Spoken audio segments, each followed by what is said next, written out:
Welcome, everyone. This is your friend, the DN What If, here with another exciting fanfiction. Today, we're diving into the story of What If Deku Found a Power Beyond Quirks? If you enjoy this video, don't forget to hit that like button and subscribe for more fanfiction content just like this. Now, let's get started with the fanfic. All men are not created equal, a young voice narrated. The entire scene changed, showing that the voice belonged to a teenage boy with messy green hair. That was one of the first lessons the world taught me. The voice narrated as the boy was seen walking through the streets of the city, his head looking down, and he was deep into his thoughts. That's me. Izuku Midoriya. The voice narrated, revealing the boy's name. The green-haired boy passed the intersection. He was walking happily and strong, his face looking calm and focused, listening to some music through his earbuds. There were some small scars on his face, and his green eyes appeared bright and luminescent as he continued on his way, his posture straight and confident. That was the first of the many times that others have hurt me to put me in my place, the voice continued. The boy raised his gaze to look ahead at the passers-by, revealing his full appearance. He is a relatively tall boy, with a rather muscular young man who is well built for his age, a round face yet slightly sharpened, framed by a short mop of fluffy dark green hair which curls up at odd angles around his head, some short strands falling in front of his forehead and eyes. His eyes are large and somewhat circular with bright yet saturated green irises. He has a set of 4 symmetrical freckles in diamond formations, one on each cheek. Wait. The green-haired boy stopped in his tracks when he heard a savage scream echoing from afar. It was followed by heavy thuds, which made him look at the direction the noises came. What was that? A villain attack? Get away! Even more enraged screams and noises made the boy realize that there was possibly a villain attack. A normal person who cares about their safety would ignore this and move along. Sadly, Izuku wasn't one of those people, and the fact that his thought process thought that a villain attacked means that heroes on the scene dulled his almost non-existent self-preservation instincts. The greenette's eyes regained a bit of focus as he started to race towards the source. Yen. Some moments later, when Izuku arrived, he found himself in a huge crowd watching what was happening in front of the street that led to a train station. Even though he was tall, he was still able to squeeze between the group and hopefully see what was happening, and when he managed to get a clear line of sight, he was completely shocked. A giant villain was on view. He had a rough, beastly appearance, possessing a head that resembled that of a horse or a shark, and a very wide-set, large muscular body. He was causing havoc, punching and stepping the rails he was standing on. The villain's eyes darted around quickly, trying to keep any heroes from getting closer. His stare was enraged and violent as he growled and roared with fury.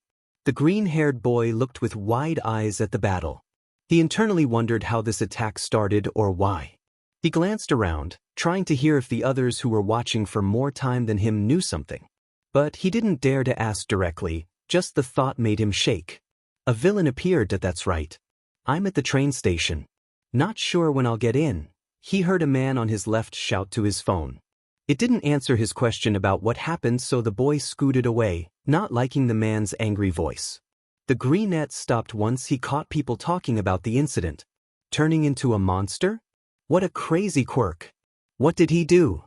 Another bystander says this made Izuku keep his attention on the conversation, curious if his weak curiosity was gonna be satisfied. Tried to steal a purse and started rampaging when he got cornered, the other bystander answered, making both the other guy and the green-haired boy understand why the giant villain was causing havoc. Suddenly a man's voice was heard, attracting the crowd's attention. Everyone stay away. It's dangerous. A hero dressed like a firefighter commanded as he put himself in front of the crowd, his back on them. He had what seemed like 2 fire hydrants on his arms, water bursting out of them, forming liquid ropes to keep the crowd away. Backdraft. The thief savagely punched a part of the tracks, causing debris to fly around, and a piece of it was flying on the civilians. Fortunately, the debris was intercepted by another hero, a very tall, muscular man of a wide build with slightly tan skin. A square jaw that juts out a notable amount, small eyes, and short white hair, spiked out behind his head. Death arms. Demented. He's totally out of control. It's too dangerous here. We gotta get the civilians out. Death Arms shouted as he threw the debris to the side, urging the civilians to go away. The giant villain roared once again as he suddenly started to swing his arms around like something fast was circling him. The green-haired boy's eyes widened once he saw something, or better yet, someone swinging quickly around the villain, avoiding every sloppy desperate attack by using what seemed like tendrils made of wood to grapple parts of the railing to dodge. Wait, is that? Izuku muttered as he squinted his eyes and leaned a bit forward to look better. He managed to notice a bit of the person's costume and the color of the tendrils he was using to move around, browned like wood. His thoughts were cut off when he saw the hero slingshot himself on top of the metallic beam thanks to his tendrils. Now he was visible enough for everyone to see his features. He was a slightly short and muscular man, wearing an outfit consisting of a dark blue bodysuit that included a wooden belt, wooden knee pads, and wooden shoes. A small bundle of roses hangs from the left side of his belt. He was looking down at the thief, his eyes darting around as he noticed all the damage the criminal was causing and also how many people were watching. He crouched down close to the edge of the beam as his eyes narrowed. Disturbance of the peace, destruction of property, and attempt on civilian lives, you are under arrest, dirtbag. The hero says seriously as he indicates the villain with one finger, which results in the gigantic man swinging his arm towards him while roaring like an animal, but the hero nimbly dodges the attack and lands on another part of the rail. Izuku laughs inside seeing how ridiculous that sounds. What the hell was that? Haha, that is so stupid.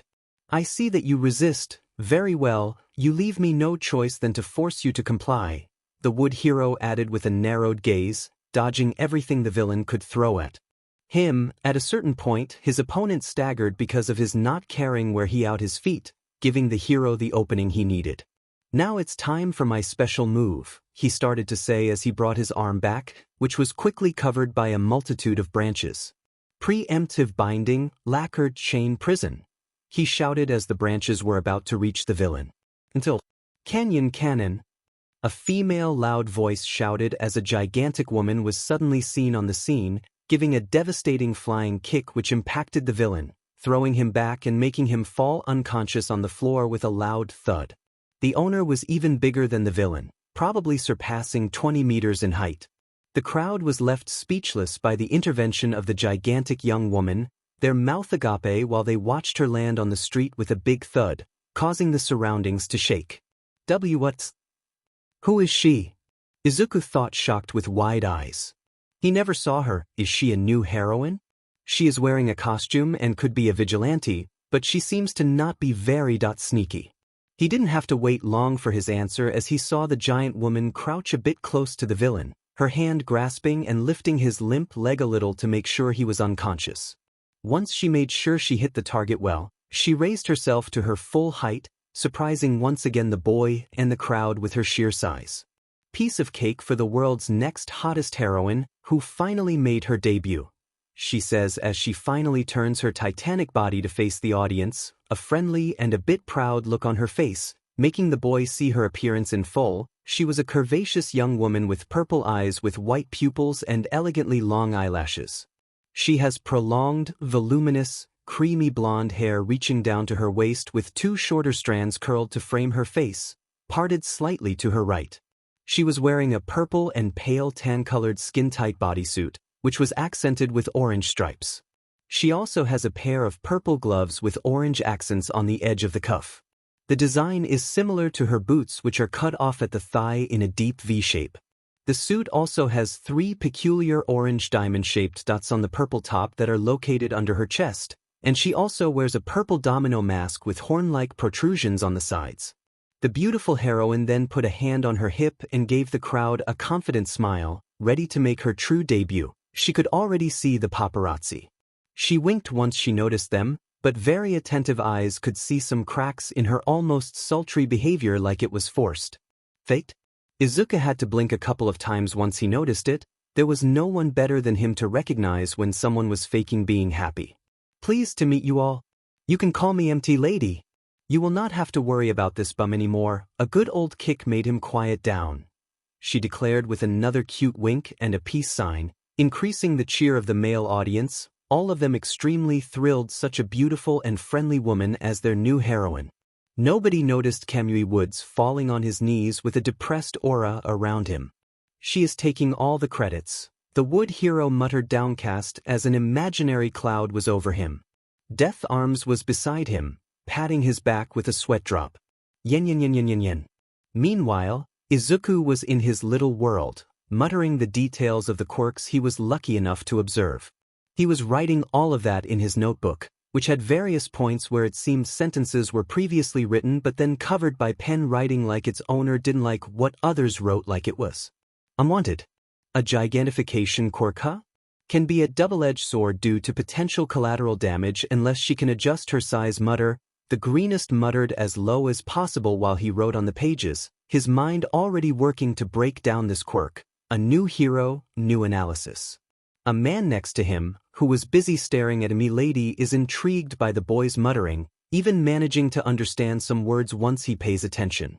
He leaned a bit to the side, seeing the notebook content, and he couldn't help himself from whistling. Whistle dim, kiddo, that's some good analysis. You go there. Want to join them? The man chimed with a friendly grin as he indicated the pro heroes with a hash thumb.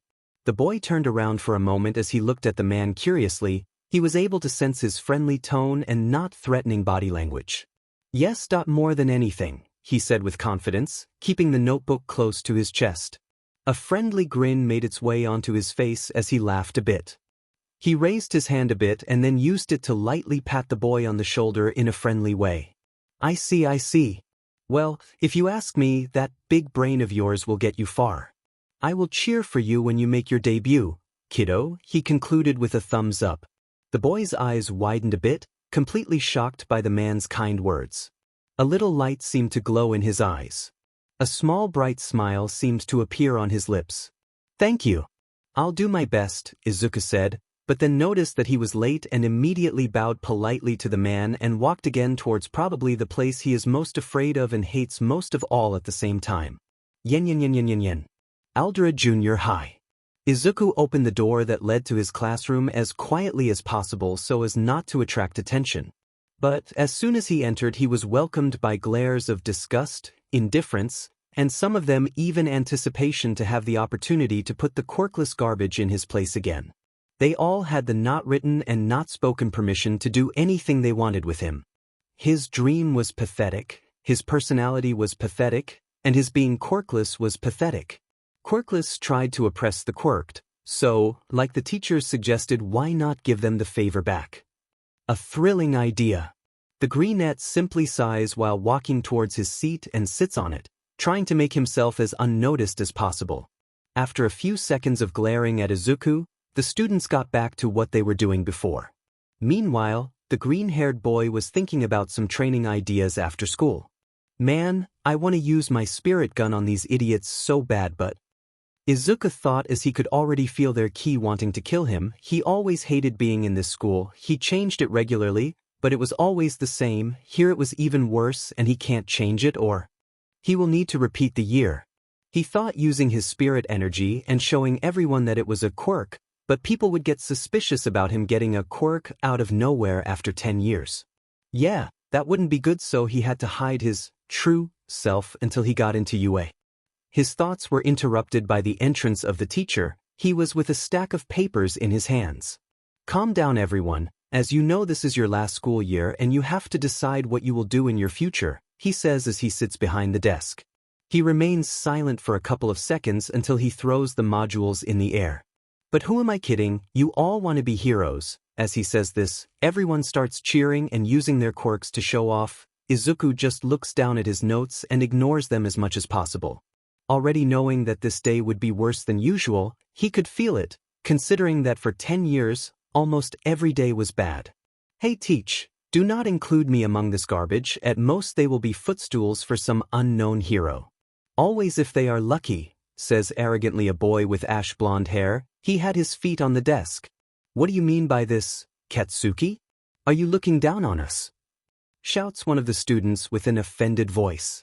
Katsuki Bakugo, an arrogant narcissist, obsessed with the idea that everyone is under him. He and I were once friends, but since he received his quirk, explosion, He has become more and more arrogant and violent. I have become his favorite victim ever since. I have long since abandoned the idea that he and I can get along. I have tried everything, be kind, appear fearless, talk to the school staff. Everything has resulted in a stronger beating, Izuku thinks looking at him. Did you say something, extras? Come on, let's see what you do. You have no hope, after all. I'll be the only one going to, he says with an arrogant grin. He then jumps and stands on his desk, sparks coming out of his hands. I aced in all the mock tests. They will have the honor of having someone like me, future hero number 1. I will become the most powerful, famous, and richer hero that will ever be known, even more than All Might. Katsuki says, pride coming out of every pore. The teacher, instead of stopping his rant, looks at him with a proud smile, but it disappears as he notices a certain name among the forms. He turns towards the boy responsible for his disappointment. Izuku Midoriya, a quirkless waste, still thinks that he can be something that he will not be able to reach. I'll better destroy this madness, he thinks maliciously. Midoriya also wants to go to you. Well, if this is surprising, I guess they accept everyone's requests nowadays. He says passively but internally prepares for the show. Everyone freezes on the spot, including Katsuki. After a couple of seconds, they immediately look at the mentioned boy. Without losing even a second, they all burst out laughing. Some started to mock his waiting to be a hero. Others were laughing too hard to even form an insult to say to the guy they consider inferior to them. More punching bag and quirk target. That's what I was trying to say. I'm quirkless, and in a world like this, it means you're worth less than nothing. Izuku thinks, feeling annoyed at this most. He looked at everyone, all those mockeries, at all these insults. He gripped his fist in anger while he felt his last bit of composure break, ready to beat down everyone. He just wants to be a hero. What's wrong with that? They got rid of that rule. It's only that no one has ever tried. I'm going to be the first dash, he said to defend his dream. But before he could finish his sentence, he sensed an attack incoming from in front. An explosion was created in front of him. His body immediately and quickly dodges. He saw these explosions many times, and he felt them many times on his own body, which still has the marks that they never fade. He looked at his scorched desk and looked up, finding a furious Katsuki who, after stopping him from saying what was complete bullshit for the ash blonde ears, grabbed him by the collar of his uniform and put him on the wall. The boy doesn't even wind on pain. His body was durable enough to handle this from all the years of training. You lousy, pathetic, quirkless trash. How the F? Do you dare to even think you can come to you? How many times did I say to never try? How many? Do you believe you can compete with me? You're even worse than these extras, Deku. You even sending a request is an insult. He roared as he raised him from the floor, still holding him by the collar. Class just continued to either laugh or watch the show as they enjoyed it. They enjoyed seeing him suffer. Izuku was really trying to beat down. Energy started leaking out from his fist, gripping so hard that his knuckles started turning white. I don't want to compete with you, Bakugo. I want to be a hero since I was a kid, and I'll never know if I don't try. I just want to try, Izuku says. Rarely he passes a week without being physically hurt to any degree. Even with the training and key dodges some of the hits which people he just good reflexes, it become the norm. Why? Why can't it just stop? What did he do to deserve this? Why do quirkless people always have to be treated like shit? This made the ash blonde even angrier, like the greenette's dream was a personal insult. Try. Being quirkless also made you lose your mind. They won't even look you in the eyes as they kick you out of the exam, scum, like you don't even deserve the chance. He roared as he continued to painfully press him against the wall, not caring about how much he was scaring and hurting the green-haired boy. He was a pebble that was trying to ruin his hero origin. Why should they even consider you when they can have me? Me, he finished as he raised his voice even more. For a moment Izuku was beyond said. These words hit him harder than any punch the blonde could give him. He noticed disgusted or indifferent looks everyone else was giving him while the ash blonde kept berating him. Their lips moving and producing insults or being parted to join the chorus of mocking laughter directed at him. The green-haired boy was thinking if he was real, he didn't give up on even defending the pride he had. Even though it wasn't going to change anything after all, this wasn't the first time they just told him to die somewhere or to give up half of the class and directly treat him like he was infected with the plague. It got so mentally draining that His self-confidence never wavered. He worked too hard and long to give this up now. All right, Katsuki, that's enough. Solve your problems after class, you know how it works here. The teacher interrupted the berating. His voice didn't carry that much scolding intent. It was like what happened was just an inconvenience, maybe not even one, more like when you let your kids play for too long. The man was internally satisfied with the progress of his class. Their hate for weakness was evolving to reach new peaks, and their loyalty as well. Katsuki rolled his eyes as he let go of Izuku's collar, making the boy fall on his feet. He just sighed. He was used to it, but it just got worse. He was just so tired. He believed someone like him could a hero. He doesn't understand. What's wrong with them? Yen. Meanwhile, out in the city, people could be heard shouting, "Someone stop him, call a hero, hurry." Yells a shop owner that was being robbed by a criminal. The latter is completely made of sludge and runs in the streets with cash registers and various valuables taken from passers-by stuck in his body. No one noticed a skinny man standing there with groceries in his hand. He turned his head slightly, hearing the calls for help, a dull blue glow enveloping his irises. Did someone say there was a need for a hero? He says as steam started to come from his skin. His body seemed to be bulging, powerful muscles growing on the previously feeble limbs. After a couple of seconds, instead of a sickly-looking man, there was an extremely muscular and imposing one, his entire form rumbling with power. "I am here now, answering your call." The man laughed with a too familiar laugh. Its booming words made everyone turn their gazes on him. Their eyes widened like plates as realization hit them. They couldn't believe it that he was here. The man didn't let the crowd trying to talk to him slow him down. He thought later of giving signatures. There was a villain to catch, and so he took off, running at speeds that no normal man could achieve. Yen. Back on Aldra. Finally, at the end of the usual bad school day, an exhausted Izuku was busy putting his things in his backpack. The events of a few hours ago had cracked his spirit even more. The only thing he wanted to do now was to go home and hug the only person who treated him like a human being. However, when he was about to put his notebook with his quirk analysis in his backpack, a hand snatched it from his hand, causing him to sigh and look at his side with wide and tired eyes, seeing Katsuki there holding his notebook. "We haven't finished our little chat, Deku," Katsuki scoffed as he held the notebook tightly, a not-so-happy look on his face, his glare increasing the green-haired boy's frustration even more. The blonde glanced at the notebook, his eyes squinting even more. "Hero analysis for the future? Are you kidding, right? The more time passes, the more you delude yourself into having even one chance to walk among the heroes," Katsuki mocked him. "What are you holding, Katsuki?" says one of his friends as he approaches. After he sees what Katsuki has in his hand, a mocking smirk made its way onto his face as he looked at Izuku. "I can't believe it, hero analysis for the future? What future? You have nothing, Midoriya." He didn't hold back in his words, stabbing the green-haired boy with confidence. "It's hopeless. I'm almost sorry for you, almost," says another of Katsuki's friends. "Can you give it back, please?" Izuku asked as he tried to keep eye contact. He didn't want to step on dangerous territory as a missed step and he was going to be beaten up or receive another round of insults. He knew he could beat Bakugo down to the ground. But honestly, it wasn't worth it. "But of course, wait. Since I'll be number one, all the better that I give you an autograph in advance," he mocked as he slammed his hands together, generating small explosions that burned the notebook, much to Izuku's horror. "Hey!"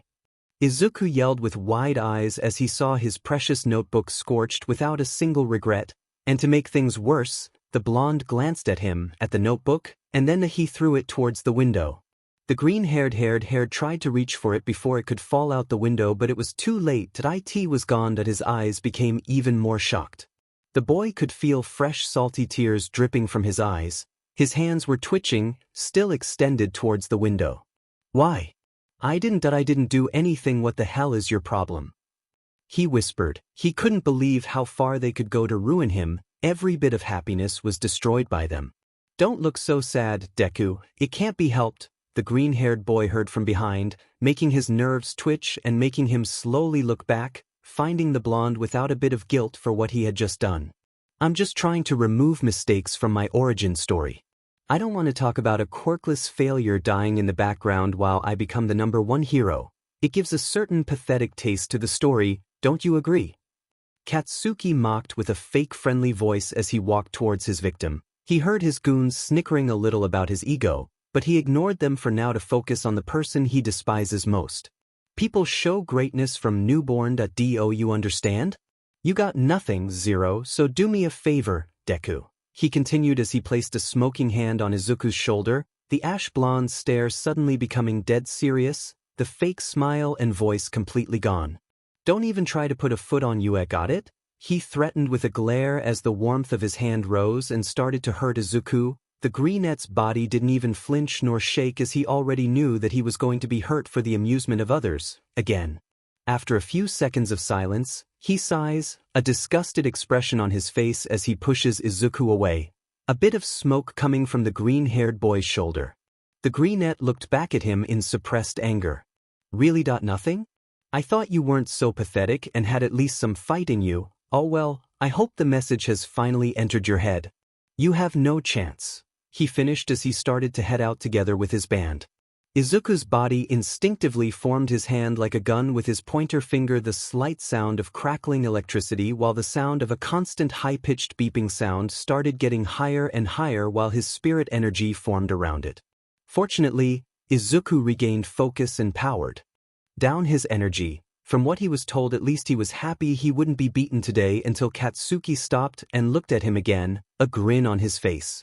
You know, there is a way you can stand a chance, he says in a neutral tone as Izuku looks at him in shock. He doesn't know what to expect from him, so he just waits on guard. Hope to be born with a quirk in your next life. And go take a swan dive off the roof. I'm sure no one will miss you, bye, he concluded as he walked towards the door without even turning back, leaving a shell-shocked Izuku behind. The greenette's pupils were so small, showing that the words hit as deep as they could. Did that BSTRD just occurred suicide? With a strong thud, the door of the classroom was closed, leaving the green-haired boy alone. He didn't know how much time passed after the three guys left him there. Seconds? Minutes? He doesn't know. His mind was completely numb as it was not able to process all that just happened, mental pain, frustration, anger, and stress in one go. Sighs, I don't understand why. What have I done to deserve this? I can't do this anymore. Things have to change, he said to himself. Then looks at his finger. The flicker of his spirit energy was roaring, ready to be unleashed, forming a fist looking back out the window up in the sky. He then smiles with a confident look, seeing the determination and passion in his eye. He finally made his decision. It's time. Yen. Afterward, the boy grabbed the last few things and put them in his backpack. Now ready to go home, Izuku silently walked down the stairs. With a tired and stressed exhale, the boy finally exited the hell he called school. He walked past a fish tank but stopped once he caught a glimpse of his notebook in the water. The equally soaked and burned notebook was being bitten by the fish in it. The boy quickly rushed to the edge of the tank and grabbed it before it could be ruined even more. It's not food, he muttered sadly as he looked at his ruined notebook. It was burned and soaked. You never stop destroying the only things that make me happy, he muttered, then proceeded along the road to the only place where he could have at least some peace. Now that today is over, I should probably think of some new training exercises to improve my Reshiken, Izuku said while holding his hand under his chin. Training his abilities always made him feel better and happy. He remembers how all of this started, the worst day of his life, the day of that cursed quirk exam, and yen. Flashback. A 4-year-old Izuku was seen rushing into the kitchen of his home with an All Might figurine in his small hand. His steps weren't coordinated, they were more like cute little jumps than a normal walk. He was walking towards a green-haired woman who was busy washing dishes in the sink. Mom, hurry. Come on. It's computer time. The little boy whined as he stood beside the taller woman, doing some excited little jumps while standing. This made the woman turn her head to look down at her son. A sweet smile adorned her lips as she couldn't help but chuckle a little. Again, Izuku? K1 honey. I just need to finish here and I turn on the computer for you, she replied as she smiled a bit wider and then turned back to what she was doing before. The 4-year-old Izuku nodded excitedly and tried to keep his enthusiasm at bay while looking at the little All Might figurine in his hand. He could already hear his super cool laugh. After a while, he heard the sound of the sink being turned off. He looked up and, to his delight, noticed that his mother was done with the dishes. This could only mean, "Let's go, computer time," the woman says with a smile as she follows her energetic son to another room. As soon as she entered, she could see the little boy dragging the taller chair a bit back so he could climb to sit on it. With some adorable effort, he managed to sit in front of the computer, moving back and forth with impatience. The green-haired woman walked closer and stood beside him, leaning a bit forward so she could turn on the computer and prepare the video that her son was so excited to see once more. "Geez, I think you've added 10,000 views to this one yourself, Izuku. I don't know why you like it, I think it's scary," the woman says with a small chuckle. With a final click, the show began. The younger Izuku immediately leaned forward with sparkling eyes and a wide smile on his lips, watching with laser-like attention as the video started. The video showed what looked like a disaster aftermath. Buildings were in rubble, fire was everywhere, and the screams of civilians in distress were echoing in the distance. Everyone was asking for help, for a hero, and a hero answered the call. Ha ha ha ha. A booming laugh cut the despair like a knife, making whoever was recording turn the camera towards the source, showing a large and muscular man on top of the rubble, carrying multiple people on his back without visible effort. A bright and wide smile seemed to be always on his lips, like a star in the night sky. Is that guy again? He already saved at least 100 people and it hasn't even been 10 minutes and he got even more. This is crazy. I can't believe it. A man was heard shouting with both shock but also growing admiration. Everyone that was there was flabbergasted. That man was doing much better than a whole group of heroes. "Fear not, citizens. Help has arrived," the muscular man declared with a booming and confident voice as he took a step forward, the floor barely able to crack under his mighty strength.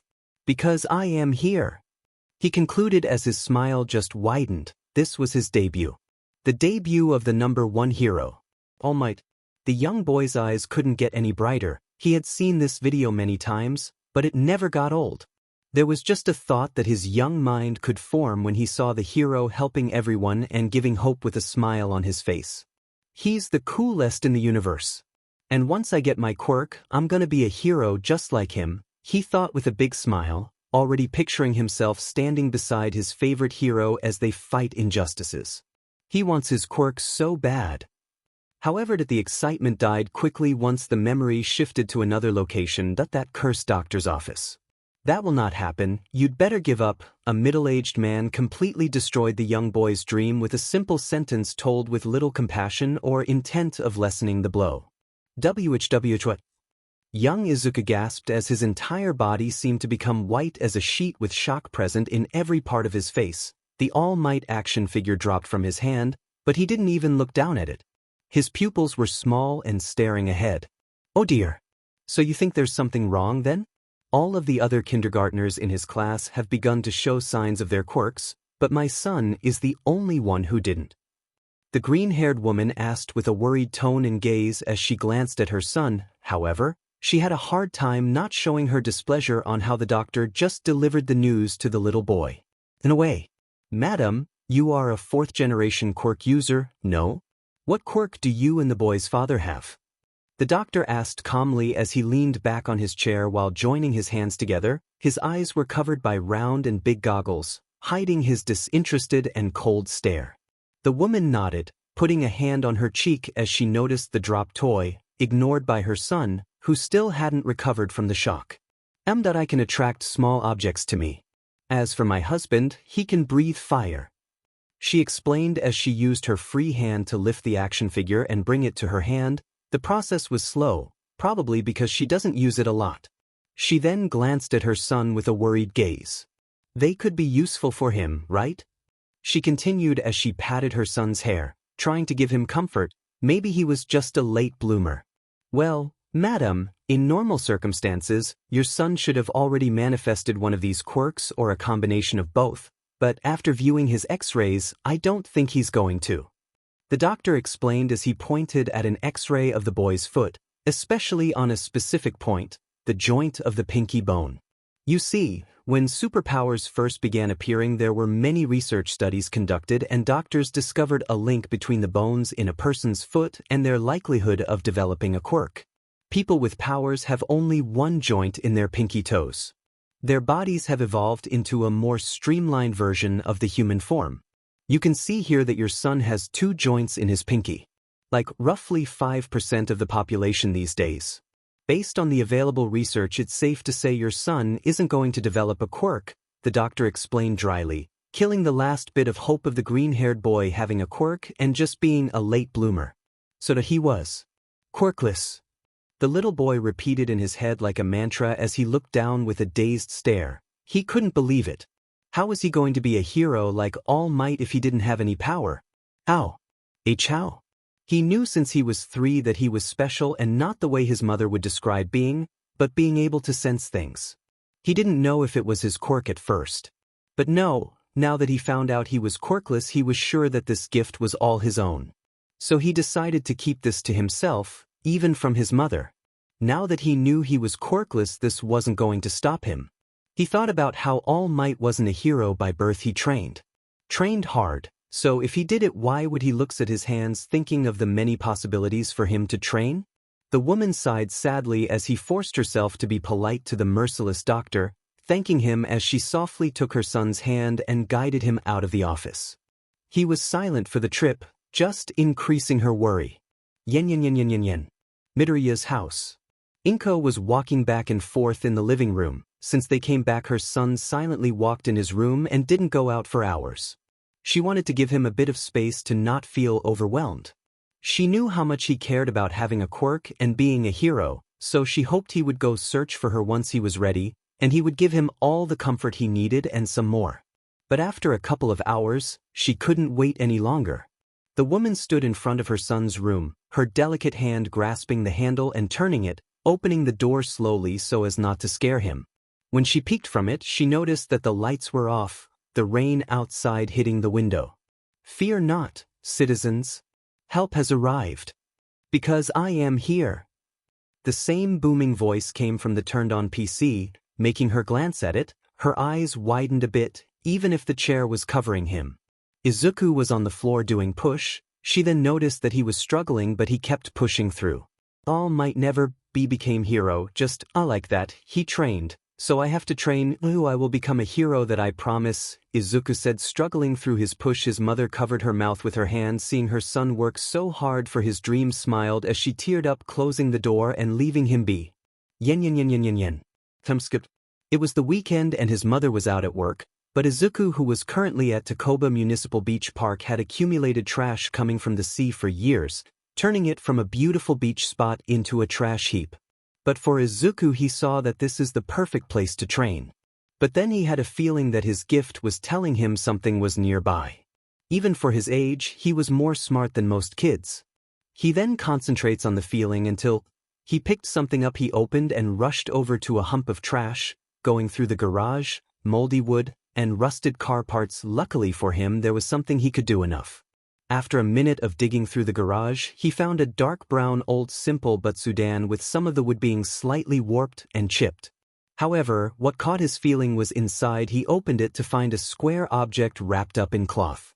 Curious that he was feeling some weird energy coming from the object, deciding to take it home, Izuku takes it and heads back to his house before his mother gets back from work. Yen. Midoriya's house. Izuku was now home in his room with the object, which was a surprisingly perfect preserved leather book, with a thicker leather binder, a strap with a lock, and a symbol in kanji that said, energy. Unlocking the strap, and opening the book, he started reading the paragraph, surprised that the word was also perfectly preserved. Ki is the flow of life energy within people's bodies, including humans and animals, and is affected by their thoughts and actions. The quality of a person's ki is influenced by their emotions and intentions, such as people with tumultuous emotions have equally chaotic ki and those filled with malice have unsettling ki.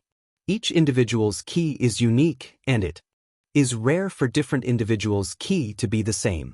With proper training, Ki sensing can be used as an additional sense to predict attacks and others' movements, including natural objects and events found in nature. It can even locate invisible people. By tracking another person's ki, a sensor can detect whether or not that person is lying. This intrigued Izuku, thinking that his gift may be him using ki. Looking at another part of the paragraph, it says that some people could be born with an innate ability for ki. Wait, what's this? Spirit energy. This ability is the energy possessed by all humans. By deliberately manipulating their ki, the user can tap into any extra power known as spirit energy. However, the strength of the energy varies between persons. It is unique from person to person, much in the same way as fingerprints and voice prints. Energy can be converted into weapons, used to enhance the strength of the body and heal. If that's true, then maybe. Izuku thought, looking at his hand. He then closed his eyes and concentrated on finding his spirit energy. He searched and searched until he found a pulsing, calm yet strong energy in the center of his chest and around his body. It felt so warm and comfortable, as if he was wrapped by a warm blanket. He gasped in surprise as he was covered in a milky teal color, flowing energy-like aura. Izuku then smiled brightly at this, knowing he found his way. Yen yen yen yen yen. And flashback. The boy clenched his fist. The worst and greatest day of his life, the start of his training, learning ki and spirit energy, has been there for 10 years, bleeding fresh pain in his mind every time he remembers that day. It made him smile, remembering he found the book. He looked down as he clenched his shaking fists, not caring about what others said. I'll prove them all wrong, their words won't get me. He muttered in his gaze. He remembered how worse his treatment got when he entered middle school. The beatings got so frequent and heavy that his body was in agony most of the time, and cracked or even broken bones became almost a monthly thing. Even after healing himself up, it still hurt like hell, but made for good healing, pain tolerance, and focusing training. They did everything to hurt me, even faking to be my friends, making me feel something other than fear. But then they snatched it from me with kicks and punches after I let my guard down. They like to see me hurt that much, he thought. If there was something that hurt the most, it was betrayal, faking to be different, to consider him someone worth protecting and talking to. But they lied. They always lie, except his mother. She is the only one that fights for him. She is the one that tries to get the police involved or try to make the school act against the abusers. The only reason Izuku is still there was that they were threatened to stay. If he didn't, they would mess up his school record, so he would into any school, not even UA. I will never trust anyone again. Someone like me will always be looked down upon. Nobody will find me worth protecting. Izuku muttered as he looked down at his hands, the whole thing overwhelming his tired mind. That's why I will do the protecting. As a hero, I promised that I wouldn't give up. He concluded as he resumed walking. His pace quickened as he really wanted to hug his mother and let some of the frustration melt away in the affection he so desperately desired. Other than his training, his mother never once refused to give him affection, and he was eternally grateful to have at least one person that really cares about him in this world. He skipped under a bridge. The dark unnerved him a little, putting him on guard that his classmates may have prepared an ambush there. Luckily for him, he didn't hear anyone, so he continued to nervously walk forward, just to stop when he heard a noise behind him. Glup. He senses a strong ki from behind, turns around, and gets into a fight stance. A viscous sound followed by a sort of sludge coming from the manhole behind the greenest. The sludge quickly formed a deformed body, and by the way, his yellow eyes were narrowed. He wasn't very happy. Just my luck. How the F is possible that BSE is here in the city? I need to hit her. Oh, the living mass of sludge snarled between rotten teeth, but he stopped once he saw the green-haired boy, who looked like he was ready for a fight. It seems luck is on my side now, a perfect skin suit for me to hide in. Hey, kid, you don't mind giving me that body, don't you? The villain says in a fake friendly tone, but his SDSM and cruelty aren't hidden at all. Izuku quickly leaps back, avoiding one of the villain's tendrils. Channeling his spirit energy into a fist, he punches some of the tendrils, exploding on impact. An energy-type quirk, perfect, just what I need. Come here, brat. The villain roars, charged with multiple tendrils, but thanks to Izuku's ki, he was able to dodge and avoid them easily. How rude, you refuse to help someone in need. Time to teach you a lesson in courtesy. The villain growled at Izuku, ready for another barrage. But then, boom! The same manhole the villain came from was burst open.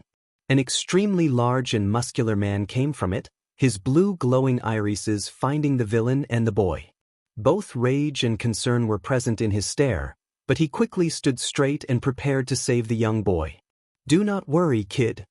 I am here now," the man declared as he immediately brought his fist back, the already impressive muscles bulging slightly as overwhelming power was regulated to defeat the villain without hurting the boy. "All Might. No, stay away. You monster!" The sludge villain shouted with both fear and anger. He immediately sent a liquid tendril to strike the number 1 hero, but the man ducked under the attack with ease and rushed forward at blinding speed. The villain unsuccessfully tried to attack him again with another swipe. But the hero dodged time and then planted his feet firmly on the ground and clenched his fist. Before the villain could even realize that his defeat was just a matter of a couple of seconds. "Texas Smash!" All Might shouted as he threw a powerful punch in the direction of the villain, creating wind so strong that it completely bulldozed its way through the sludge attacks and found its target, reducing the villain to pieces, but the resulting blast knocked back Izuku, knocking back to the wall, bouncing off and landing the ground.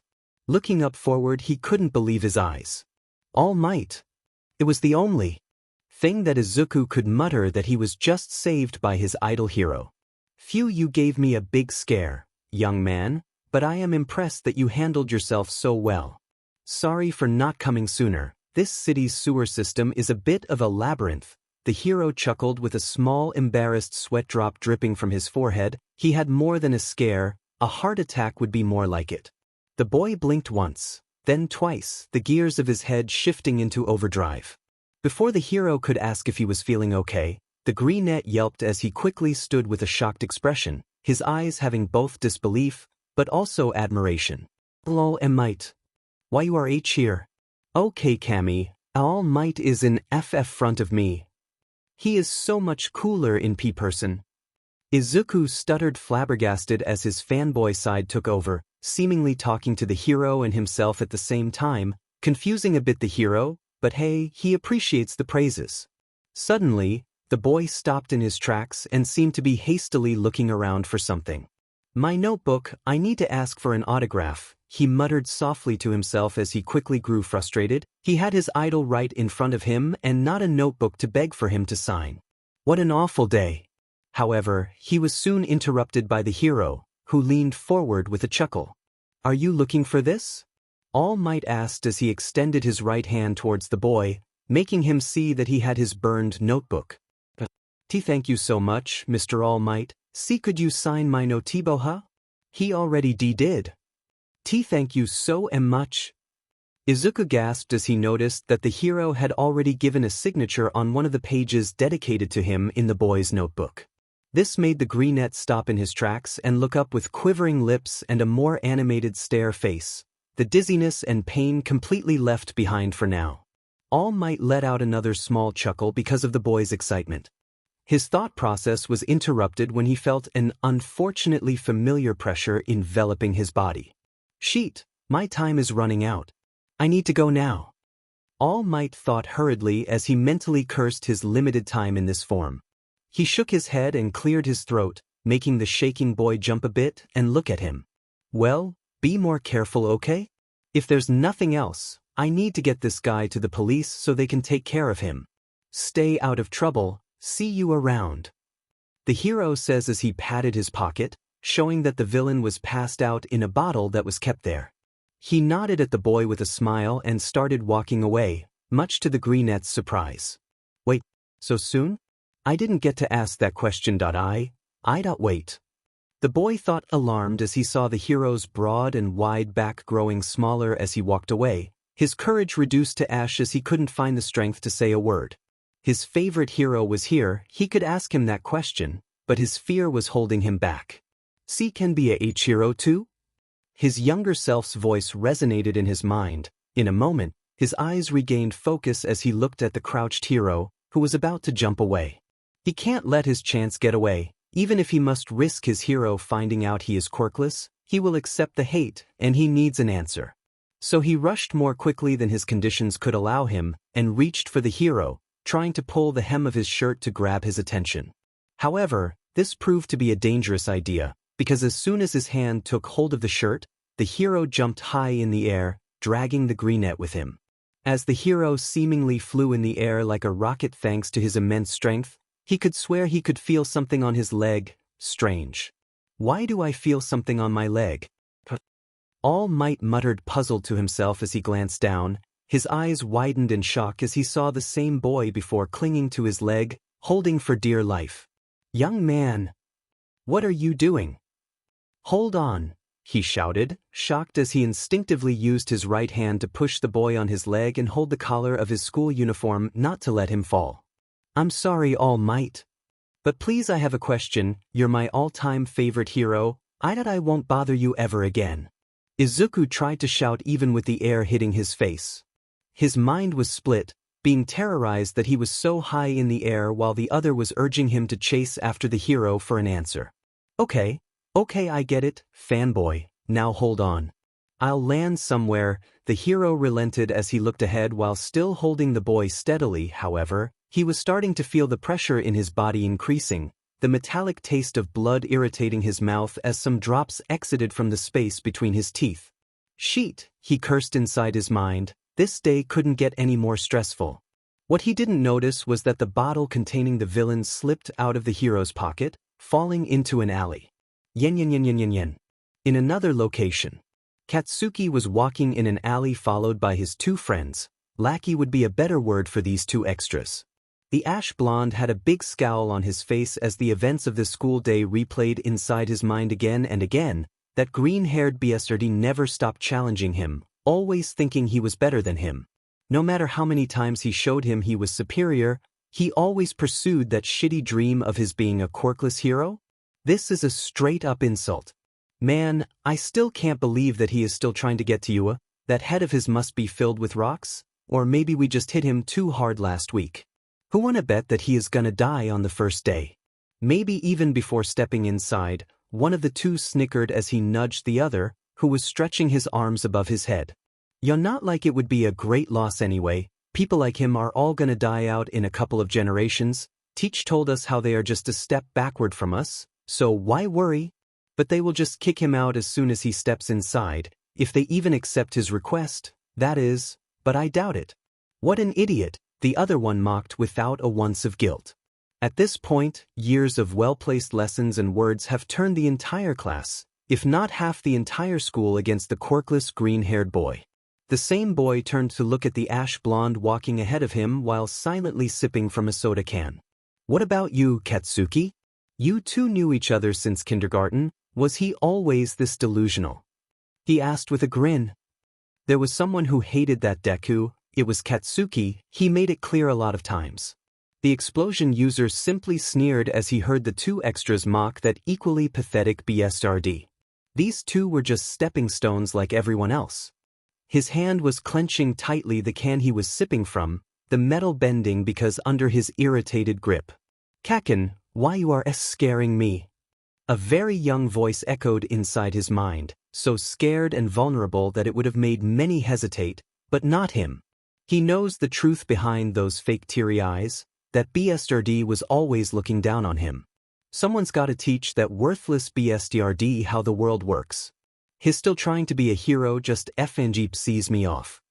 The ash blonde says with gritted teeth as his right hand releases a small explosion, scorching the can. The boy then scowled and threw the can away, resuming walking shortly after. Both boys huffed as they were internally cursing the ash blonde grumpy behavior, but they needed to tolerate him. The guy is popular and powerful, thus making them also more popular and respected than others. "Hey, I got an idea. We should go to the arcade. Get your mind off that freak, you know?" The first guy suggested as he snapped his fingers, trying to do something fun for once. Apart from the usual tormenting of the quirkless boy, school was boring. "Oh, or we can sneak into the bar at the station. Pick up some ladies." "Now that's a good idea," the second one says with a smirk and doing finger guns. What both didn't expect was the ash blonde turning around with a glare. "Idiots. If we get caught, there's no way UA would let me in. Katsuki snapped with sparks coming from his hands. These two are FING morons. 2 weeks ago one of them was smoking close to him. If someone caught him with these two, then his changes are gone. He didn't notice that he stepped on a bottle when he snarled at them, causing a strange liquid to go out. Oi, calm down, alright, we do what you want, the first guy started to say but stopped once he saw something behind Katsuki, a growing mass of sludge. The other guy's eyes also widened in horror, much to the ash blonde's confusion, at least, until he heard someone speaking behind him. Thank goodness I managed to escape. Hey kids, say, do you want to help someone in need? I need a body where to hide, the voice says with growing sadistic glee, making chills run up the ash blonde's spine, making him hastily turn around and see the living mass of sludge towering over him. Katsuki heard quick steps growing quieter by the second behind him. When he turned his head slightly to see what were the two extras doing, he saw that they were running away, leaving him there alone. He looks like it's just us, buddy. The villain chuckled as he expanded his body even more, ready to pounce. The ash blonde gritted his teeth as he glared up at him, sparklers coming from his palms. Teasage like hell, I'm gonna get killed by trash like you? Katsuki snarled as every muscle in his body was ready to fight. Perfect. I like a skin suit with some fire, the sludge villain says as he smiles widely, his rotten teeth making the blonde make a small grimace of disgust. Oh, don't worry, you will get used to this once you are rotting from the inside. I don't need your organs anyway. The living sludge shouted as he rushed towards the blonde with crazy vigor. Die, sheet stain. Katsuki shouted as he charged towards two, his palms growing with explosive force, and then yen yen yen yen yen yen. With Izuku. All Might landed on the rooftop of a building with Izuku still shakily a little. The boy was lucky that he didn't have a fear of heights. We are on solid ground, kid, you can let go now. All Might's voice snapped him out of his dazed state, making him notice that they indeed were on a building rooftop. After blinking 2 times, he quickly let go of the hero, backing away from him while looking down with anxiety overpowering any excitement. He just realized what he did, and if he could be more on edge, he would be dead right now from high blood pressure. Clear throat as much as I love my fans. That was a very dangerous thing to do. You could have hurt yourself, the number 1 hero scolded with a more stern tone. The friendly tint was still present, at least managing to not make the boy panic even more. This made the greenette's eyes widen a bit. He bit his lips to not yelp and give more hints that he was scared. He knew he swore up big time. He then bowed in apology, refusing to look up. I'm so sorry, Mr. All Might. I wanted to attract your attention but I messed up. I'm so sorry for wasting your time, but please. I wanted to ask you something, he said while nervous as he tried to be as respectful as possible, not wanting to upset the hero even more. The hero raises an eyebrow a bit puzzled. He thought that grabbing his leg and risking dying for a question was a bit too much, but at this point, better give him what he want. He didn't notice that a bit of steam was starting to erupt from his skin. Well, you could have asked me before I jumped and avoided risking turning yourself into a pancake, which is something I crave right now because I'm starving. Sorry, got distracted.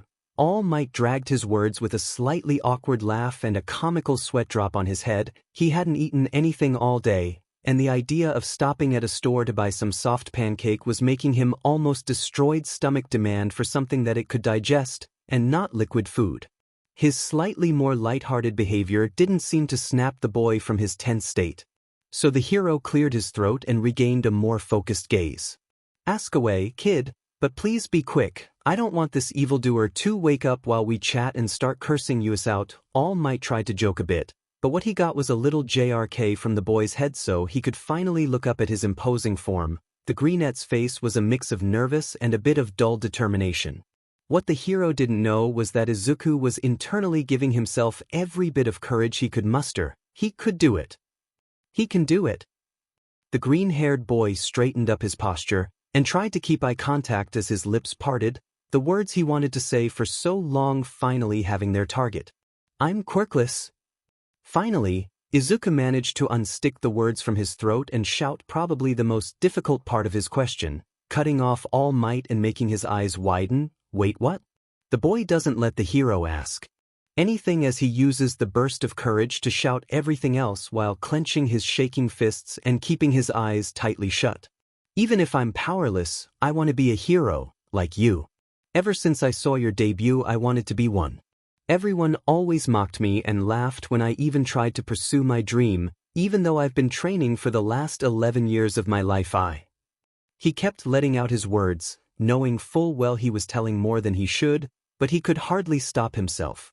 The voices of everyone who mocked him and hurt him were clawing his mind as he spoke, threatening to make him shut up, but he kept talking. He took a couple of shaky deep breaths to stabilize himself, and he finally opened his eyes, looking up at the hero with a meek and hopeful gaze. I wanted to ask you if I could be a hero like you. Even while being. This, he concluded as he indicated himself with his finger, not referring only to him being quirkless, but also his look and personality, which in the green-haired boy's mind, after being insulted for so long, are the worst things around. All Might was visibly taken aback a little by his words, especially on the quirkless part. Quirkless. The number one hero was about to say, but he recoiled in pain as he gripped his chest with his right hand. The pain he felt before increased tenfold. His skin started to emit steam and blood started to drip from his mouth. Izuku felt his energy fluctuating and rapidly decreasing, as if he was thinking of losing his quirk as he noticed the steam on his body. What's going on with his ki? All Might! Izuku shouted in shock as unconsciously tried to step forward to help the man, but the steam completely covered his vision. Before the green-haired boy could try to call again for the hero, he heard a way less booming voice, but it was still awfully familiar. Sheet, the boy heard in front of him. He focused his gaze and managed to see a person becoming more visible as the steam settled down. When he managed to make his appearance, he was shocked. Not anymore in front of him stood the imposing All Might but a very skinny man with sharp, angular features and long limbs, with a neck long and absent eyebrows. His hair was blonde like the hero with two long strands coming down from his hairline and framing his face.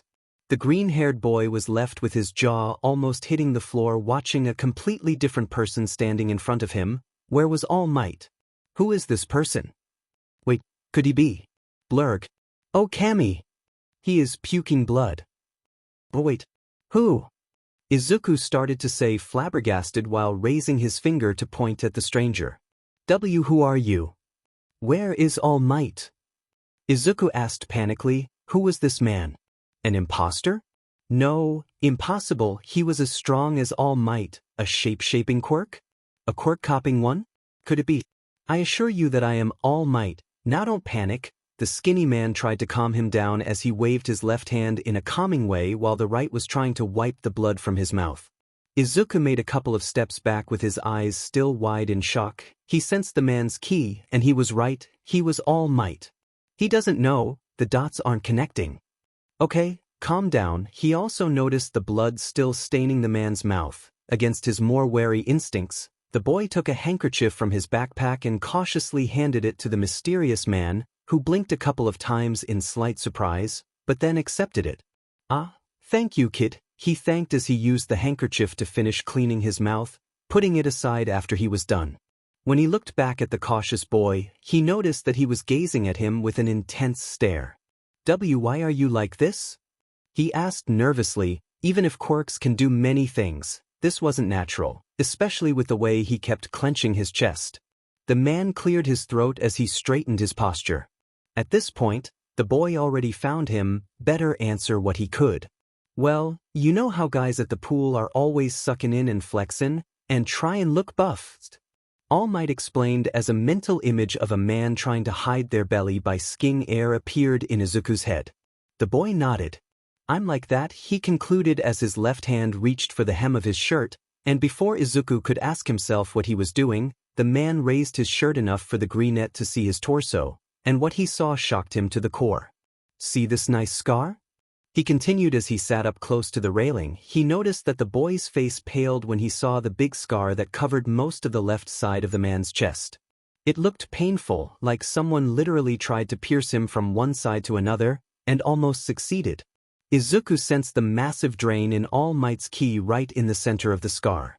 His energy was fluctuating so much that he couldn't hold it for very long time. Pretty gross, right? I got this in a big fight 5 years back. My respiratory system was destroyed. I lost my whole stomach. All the surgeries have pretty much worn me out. And it can't be fixed. Right now, I can only do hero work for about 3 hours a day.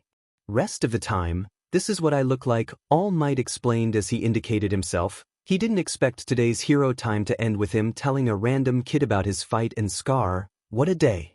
Who did this? Izuku was fearful to ask, but he still did. Who could do such damage to the number one hero, said by many to be invincible? It sent chills in his spine thinking that someone that could do something like this existed. At this, All Might shook his head in negation, looking up at him with a serious gaze, his blue irises staring at his green ones. You better not know. Most of the world has never heard of this fight and it should remain this way. I did everything I could to keep it under wraps. They can't know that I'm this fragile man, puking blood and barely able to lift my arms. I'm supposed to be the guy who's always smiling, right? The symbol of peace who saves people with a smile that absolutely can't afford to bow to the forces of evil. But honestly, I smile to hide the fear inside. It's just a brave face I put on when the pressure is high. The man explained with a tint of melancholy, looking up at the sky with squinted eyes. He then took a small sigh and looked down at the shocked boy once again.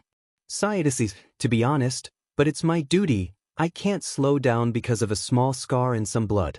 Many rely on me. And other heroes, even the less famous ones. He continued as his eyes squinted a bit, showing that he was serious. This made the boy tense, wondering where the man was going with this. This is why that I cannot tell you that you should become a hero. All Might says with a bit of regret, which increases when he notices the boy completely going stiff from the shock, his face looking like his breath was cut away from the words. With another sigh, the hero looked down. There are few quirkless people left in the population, and he hoped he never got to do something like this to one of them, especially considering that one of them is a person dear to him like a niece, but she got strength from her doubts and the support of a few others that this boy was alone and he was going to say no to him. I have been a hero for a long time and I fought every kind of villain from the most bloodthirsty one to the sneakiest one. I know what they are capable of and many wouldn't hesitate to kill you. I saw villains move so fast that only I was capable of keeping up. Villains that made support equipment useless. Villains that reduced buildings to rubles without batting a sweat. All Might explained as steadily and clearly as possible even if he felt guilty while doing so. The boy didn't say anything as he listened with increasing sadness being evident. The more he spoke, the more the boy's eyes became dull and the more his posture worsened. I saw many heroes die. They were killed before I could even breathe their way. Some had remarkable power and skills, but it wasn't enough. He continued with a grim stare. Some of the heroes that died directly worked with him in the past. It devoured him from the inside, thinking back at him not being there where they needed him. No matter how much he strained himself, he was never fast enough. He raised his gaze once again, seeing that the greenette probably figured out where the conversation was going. I cannot tell you to not try it. Maybe you can manage to become one, but, trust me, hero work isn't jokes and laughs. It's pretty cold and merciless if you ask me. I'm saying all of this because I'm a hero. So I need to tell you what I can to save you from putting yourself in harm's way. You could find other ways to help. You become a policeman, a doctor, or a firefighter. There are many ways to help, just not this one. I'm sorry for not giving you what you wanted. This is what you will get from this old man. The number one hero concluded as he indicated himself. He immediately saw that the last word was the last nail in the coffin that completely drained the light from the boy's eyes, who just stood there, silently staring at the hero, until he slowly looked down, his hands shaking. I'd see, was the boy's only answer. His voice was disappointed or saddened. He expected this to happen. At least All Might wasn't so harsh. It still really hurts. But this wasn't going to stop him. To him this was just one more person he had to prove wrong. I'm sorry if this wasn't what you expected to hear. I think it's time for you to go home. Come, I will drop you at your address before I take the villain to the station. All Might was about to say, already preparing to turn into his buff form once again, but he stopped once he felt that something was wrong when he painted the spot where the bottle was supposed to be. Keyword, supposed. It's gone. He shouted shocked. making the boy flinch and immediately look at the same spot with wide eyes. The bottle was gone, the villain with it.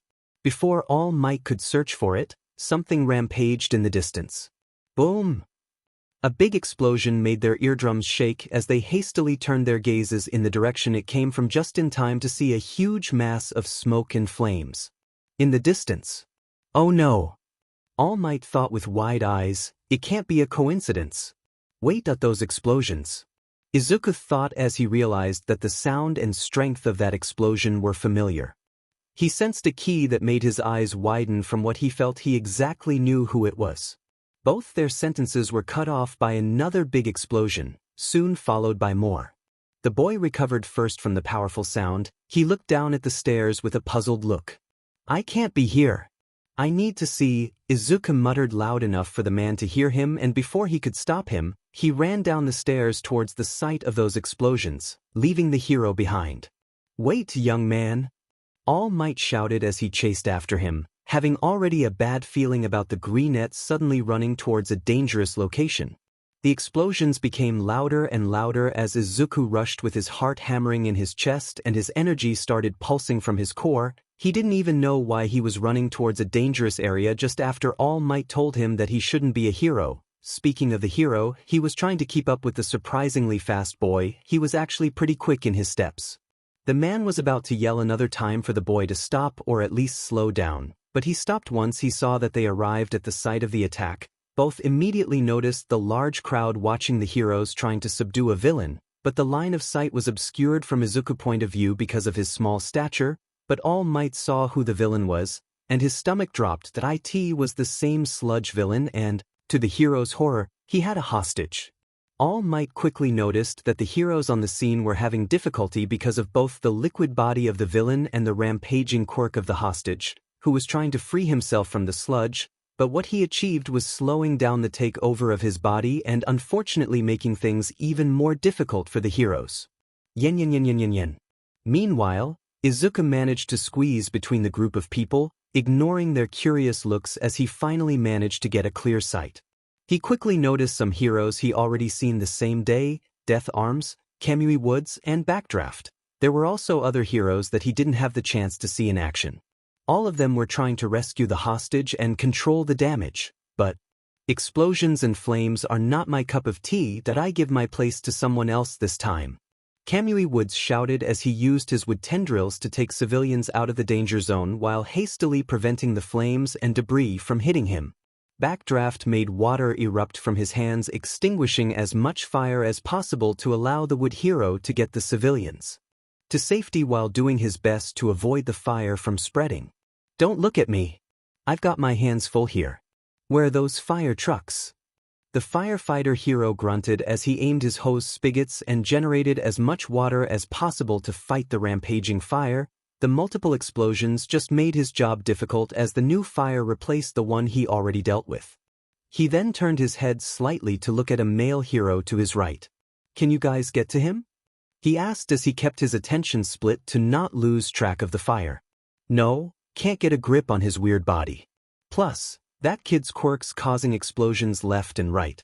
This is a mess, the other hero replied with frustration. This situation was getting worse as time went on. The villain was getting more unstable and aggressive while the boy was getting more desperate and increasing his explosion strength and quantity. Yen yen yen yen yen yen. Meanwhile, the crowd was watching with held breaths. They couldn't believe a villain was giving that much trouble to so many heroes. This dude is a legit supervillain. The heroes can't even get close, a man commented with a bit of sweat dripping from the side of his head. Wasn't he the villain All Might was chasing after? A young woman added as she remembered seeing the #1 hero himself chasing after the villain. He was so cool and those muscles were godly. Wait, do you mean All Might is here? A middle-aged guy gasped as he looked at the woman of before with wide eyes. If this villain is still walking freely, does this mean All Might was defeated? Another man pondered with a slightly uncomfortable expression. No, it can't be that the symbol of peace is defeated. He is invincible. Go, heroes! Some spectators ignored the conversations and tried to cheer for the heroes, not noticing how both All Might and Izuku's gazes dropped when they heard people mentioning the #1 hero. The first because of self-loathing, the second because of the immense guilt he felt. The crowd conversations and cheering were cut off once they all noticed a growing shadow hovering above them, and a mighty step that shook the ground was the next thing that preceded the entrance of the rookie heroine Milady, who immediately tried to squeeze into the alley in her giant mode, but after failing to do so, she blinked a couple of times and then a shocked and slightly panicked look replaced her more confident expression. She couldn't enter the zone because she was too big to fit in. "It's too narrow for me." Growling, "Come here, you smelly puddle." She shouted, frustrated, as she at least managed to fit her right arm in the alley and quickly extended it towards the villain with the plan of grabbing him with her giant hand and ripping the hostage away from the living mass of sludge. But before she could succeed in her action, boom! Another big explosion rampaged from the hostage's palm, hitting the heroine's hand directly and causing burning debris to fall on it and her arm, making her instinctively recoil. "Oh, it burns." "Hey kid, stop using your quirk. I can't grab you if you keep blowing things up." The heroine hissed with an even more frustrated expression as she held her now smoking hand with the other. She almost had him, damn it. "I don't need anyone." The hostage spat like burning venom as he struggled against the villain's hold and managed to get a bit of his body out, making some of his features visible, shocking Izuku, whose eyes widened in slight horror. "But Kugo, that idiot." Izuku thought, shocked as his senses confirmed it. His abuser was the one that was caught by the villain. And even worse, a small and hated part of him started to knock on his mind, dark thoughts flowing in. He tried to ignore them as much as he could while he watched the heroes trying to save the day.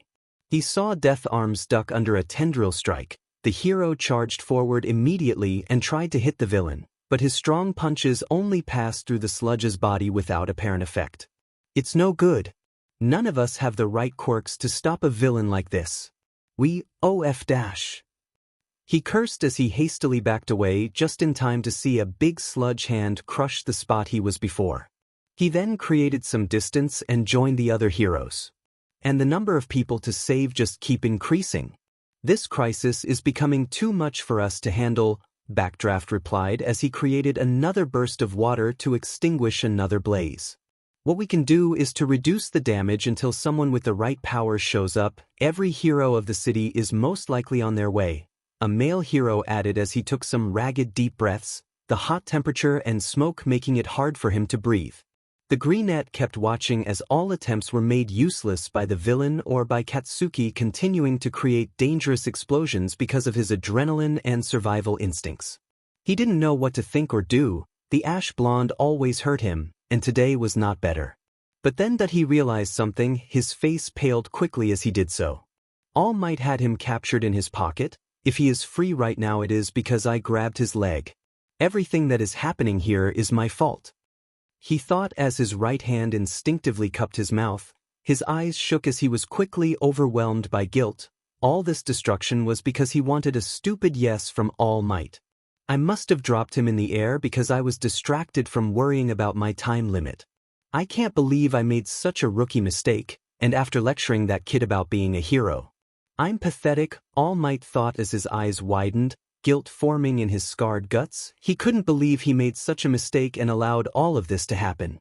All Might can't power up because I wasted his time and energy. What have I done? Izuku just gripped his fist in guilt and frustration. My master would be disappointed. I'm so pathetic. All Might thought as he clenched his chest in pain, trying to force his quirk to activate, but his body was just too drained. He is gonna die because of me, Izuku thought as he raised his eyes to look as the villain kept slowly succeeding in suffocating the ash blonde. His hands were shaking, no, his whole body was shaking. If anyone didn't do something, he could feel his Bakugo's ki fading fast. He is gonna die. I'm not a real hero, All Might thought as he coughed some blood, having to put his hand on the light pole to not fall because of the overexertion. I can't just, Izuku thought as he used his ki to concentrate on his spirit energy throughout his body, his signature milky teal aura surrounding himself. He then saw the villain starting to sadically cackle. You've got so much power, kid, I hit the jackpot with you. With a quirk like yours under my control, I can take All Might down with one punch. Shame you being alive is incompatible with my plans. Well, a shame for you at least. The villain said with sadistic glee in his voice. The hold he had on the situation was feeding his ego and confidence. This made everyone that was watching feel a chill run up their spines. They saw Katsuki growing weaker in his struggle, indicating he was close to fainting because of the lack of oxygen. For a moment, a desperate glint appeared in his usually angry and confident eyes. Time seemed to slow down for Izuku, his eyes as wide as they could be. Sounds became dull. Guilt, fear, and a strange determination fused and made him take a step forward, then another, and before he could realize what he was doing he had one thought in his mind. Save him. A notebook fell on the floor and the greenette was seen rushing forward, a dazed expression on his face. His brain was still trying to catch up with what his body was doing. Everyone was completely shocked as they saw the green-haired boy climb over the security barricades and rush towards the villains seemingly without a care. What are you doing, kid? Stop. You're gonna get yourself killed. Kamui Woods shouted as he immediately tried to send a tendril after him to grab him, but an inflamed piece of the railing dropped, cutting his reach. Do you have a death wish? Come back here. Death Arms shouted as he charged ahead and lifted the dropped pieces of the railing, but the boy was already too far for them to rush safely. Damn it! What is his deal? The hero's attention was directed when he felt the ground shake a moment and a large hand hovering above him in the direction of the rushing boy. Stop running, you idiot! It's suicide! Stand still, the lady says loudly with frustration while she tries to do the same thing as before but this time aimed at the greenette so she can avoid him getting himself killed. Unfortunately, the poor state of the buildings made her way even more narrow, so she got stuck just inches away from saving that suicidal imbecile. What all the heroes and spectators didn't know was that Izuku just ignored them. His mind started barely working immediately after MT Lady attempted to grab him.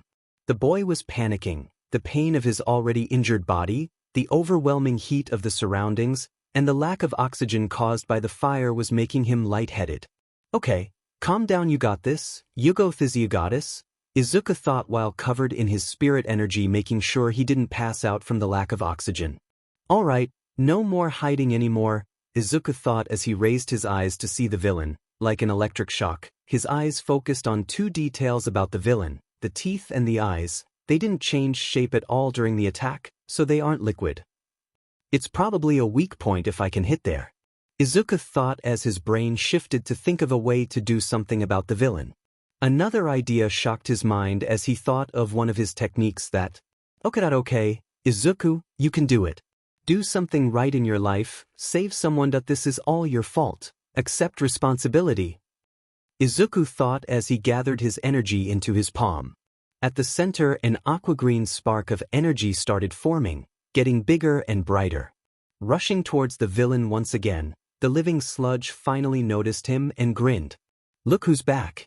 Unfortunately, I don't need you anymore, so do me a favor and die, you good for nothing. The villain shouted as he forced Katsuki's arm to aim his palm towards the quickly approaching boy and instinctively released an explosion that rampaged forward.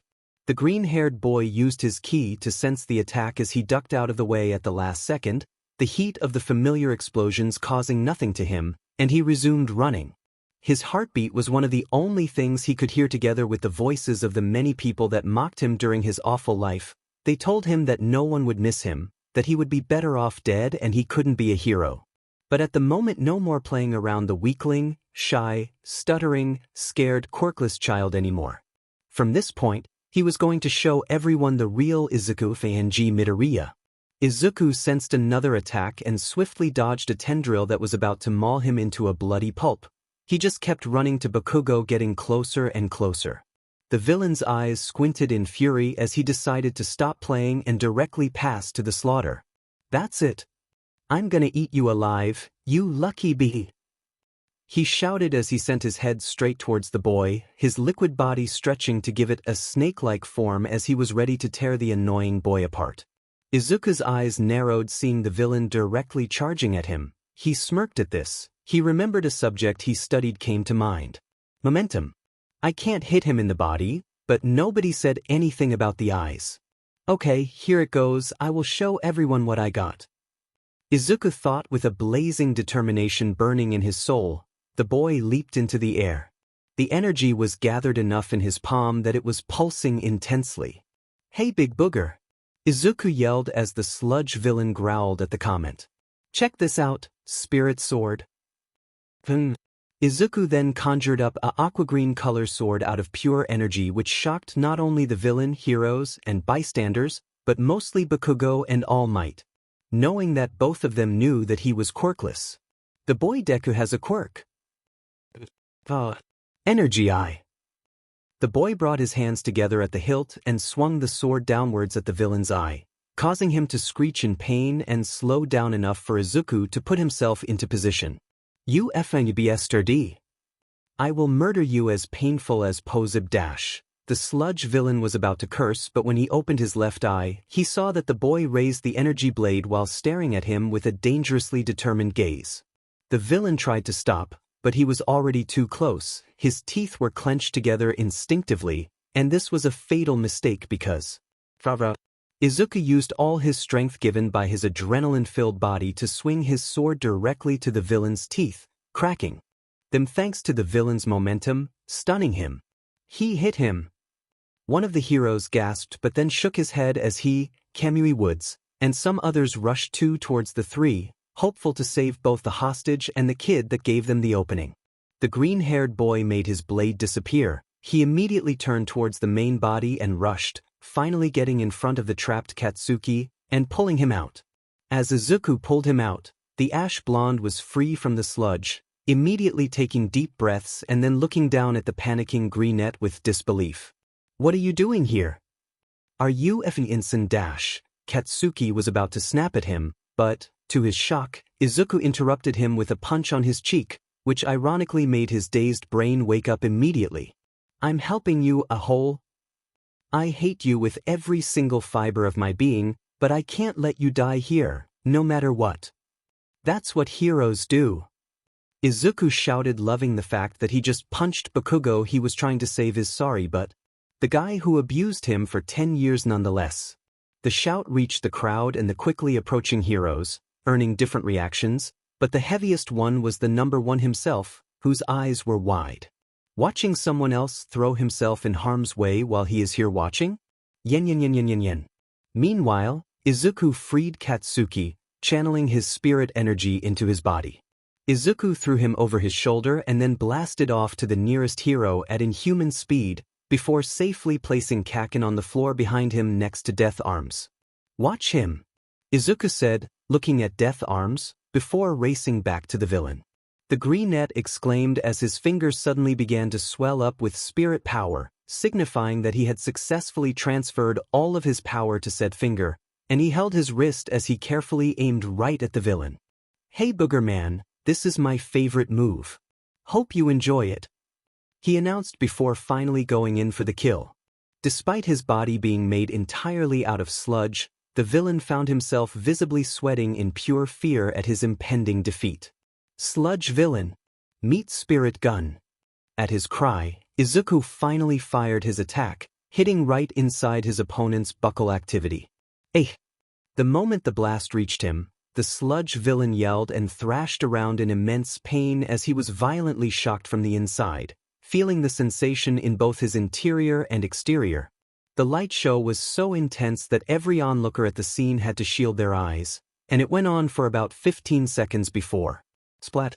A loud splat was heard as the villain's body quite literally burst into multiple pieces across the area, finally indicating his defeat. By the end of the fight, everyone watching was left speechless with gobsmacked expressions on their faces. He beat him. That kid beat him. One of the onlookers uttered in disbelief. Even the heroes were useless against that guy. Yet that boy saved the other boy and beat the monster. Another one stated. For a moment, there was a continued PRD of silence. And then, everyone in the crowd started to loudly cheer for the greenette and even give him applause. All Might, on the other hand, was still astonished. Incredible! Despite knowing it was an immense risk, he immediately rushed in to save that boy because he knew it was the right thing to do. All Might mentally be praised.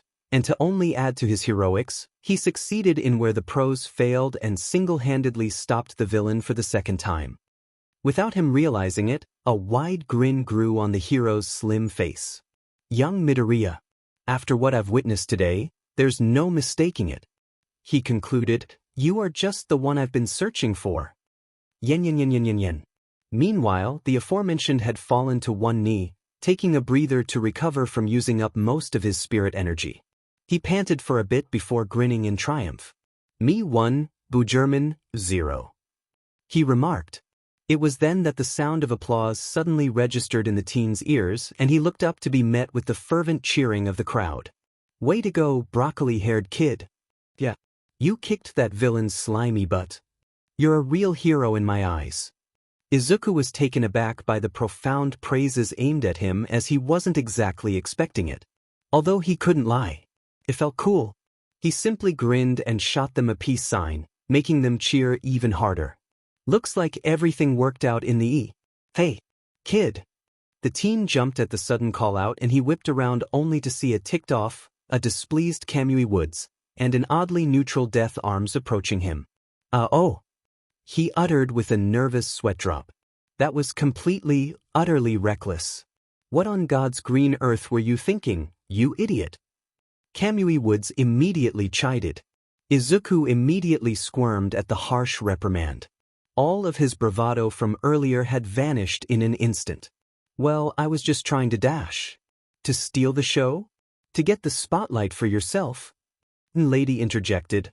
Well, congrats on getting your 15 minutes of fame, kid. No. Izuku immediately refuted. That's not it at all. I just wanted to dash. Save it. Kamui Woods shut him down. You think just because you got lucky with that villain, you're exempt from the law? That's not how the real world works. Surprisingly, Death Arms wasn't joining in on the verbal assault on the teenager. If you really want to get fame and glory, then wait until you become a real hero, brat. Me lady chastised. Yeah. Besides, we had the entire situation under control. Kamui Woods stated, we didn't need your help.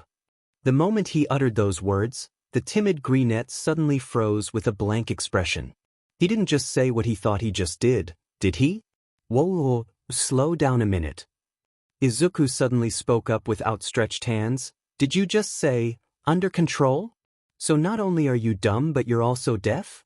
Kamui Woods harshly asked. That's exactly what I said. Under control?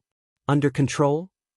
Izuku repeated incredulously. You friggin' kidding me, you wooden-headed a-hole. The sudden insult shocked all three pros to the extent that they jolted back. In what universe could any of what you assholes did there be considered as having things under control? He questioned with narrowed eyes. You all literally just stood there while an active villain caused mayhem with a teenager in his clutches. And you didn't need my help? Intentionally repeated in quotes. Gee, that sure is a nice way to thank the guy who just did 90% of your job for you. The heroes were stunned by his sudden outburst, although it didn't mean Kamui was just gonna let him tear into them. Hey now dash. No, just shut your trap. The greenette immediately shut him down. You guys have zero right to lecture me. Especially when your unwillingness to act almost led to the death of a minor. Hey come on now, that's not fair. E-Lady tried to refute. We just didn't have the right queer dash. Don't even try to pull that crap, 'cause I can think of like 1,000 ways you could have immobilized that guy with your ostensibly wrong quirks. Izuku deadpanned. And how do you suggest we could have stopped him, smart guy? Kamui questioned. Well, Mr. Woody, if you must know. You could have easily caught the villain off guard by creating some branches and hitting him in the eyes with them since they were his weak points. Then, Death Arms could have instantly used that chance to swoop in and remove the hostage from his restraints. The teen gladly broke it down for them. And then, get this. He spoke as if he was about to make a grand revelation. That's when you, Ms. Fifafafum, could have just shrunk yourself back to normal. Entered the street. Grown big again. Then squashed the villain into a sludge pancake. I don't know why you didn't do that in the first place when you showed up, but I guess basic common sense is just too much to ask for these days, huh? he mockingly remarked. His simple yet effective solution left the heroes utterly dumbfounded as they realized no matter how hard they tried, they couldn't poke any holes in it. Oh, and get this kid is quirkless, so basically a quirkless kid just did your job for you, huh? Izuku pointed to himself while laughing as the three pros, everyone's eyes widened. That kid's quirkless. What the hell? That's impossible. There are still quirkless people in Japan. How embarrassing was it that a middle schooler was able to come up with a better solution than supposedly trained professionals?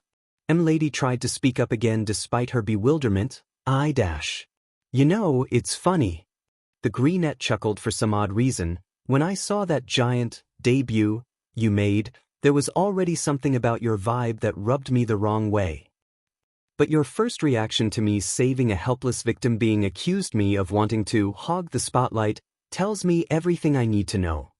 He referred to Milady specifically. You're more of a giant, unashamed glory hound than you are a hero. His words appeared to cut deep as they caused the giantess hero to widen her eyes before looking down in apparent shame. Izuku couldn't help but scoff. And these were the hot new heroes on the scene that people were hyping up so much? Some stuck-up JRKs who were so heroically inept that a child had to step in and do their job. He rhetorically asked. Gee, Snotty was right. You guys are incompetent numbskulls.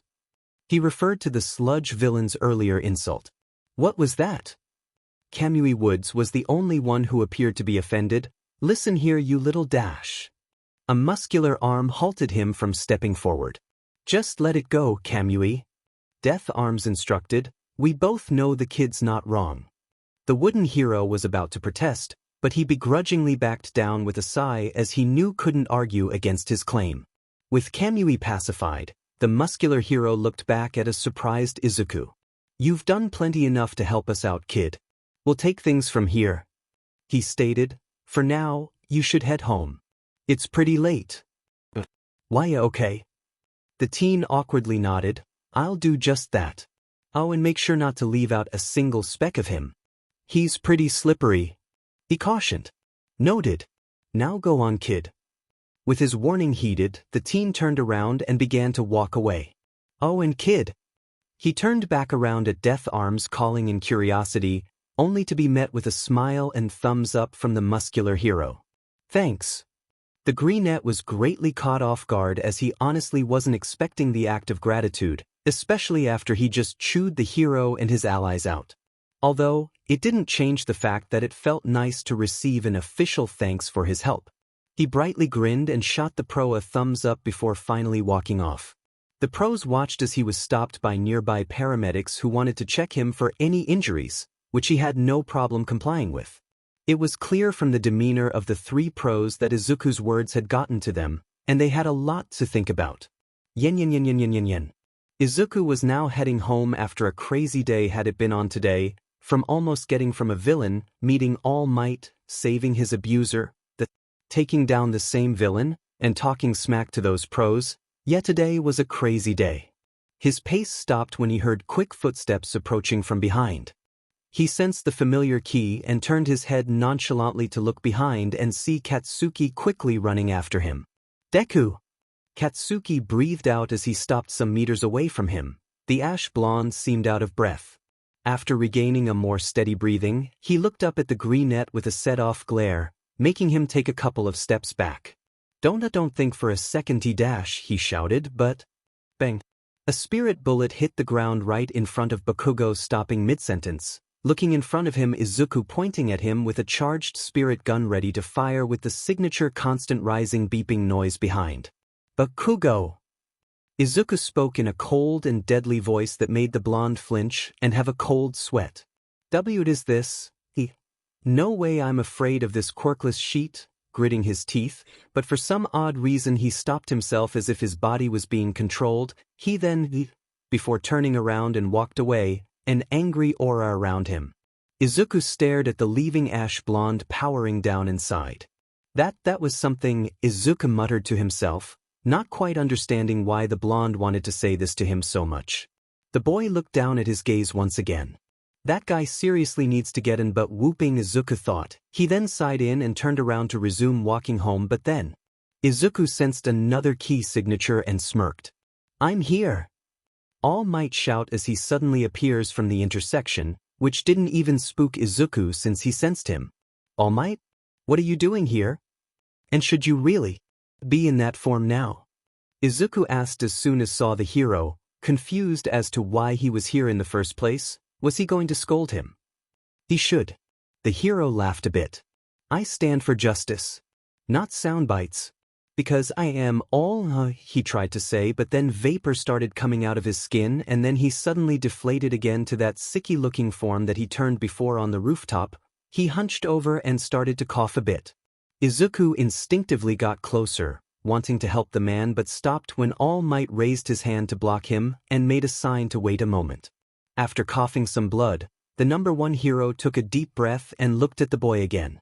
Sorry about that, it's not the best of sights now that you asked me why I was here. Well, young man, I came here to thank you and also to discuss your question from earlier, All Might said seriously as he straightened his back once again. What? Izuku gasped with surprise. He wanted to talk again about the question? If you hadn't told me about your life, if you hadn't run into that fight, that I would have been a worthless bystander watching from the crowd. What you did inspired me. You saved that person and me, All Might explained as his eyes squinted a bit, and his voice was unwavering, showing he was dead serious in his claim. Immediately the boy's eyes widened like plates. No, he couldn't accept this. All Might be saved the day, not him. He hasn't inspired him. Meanwhile, the only thing he did was ruin everything. No, All Might, I just got in the way of the heroes. Izuku tried to argue, but he was cut off. I'm not done. Apparently that question wasn't supposed to be answered by me. You answered it yourself when you threw yourself into the fray. I noticed your look when you did it. You weren't thinking, were you? Every great hero has this thing in common. Their bodies move by themselves. Did you feel it too?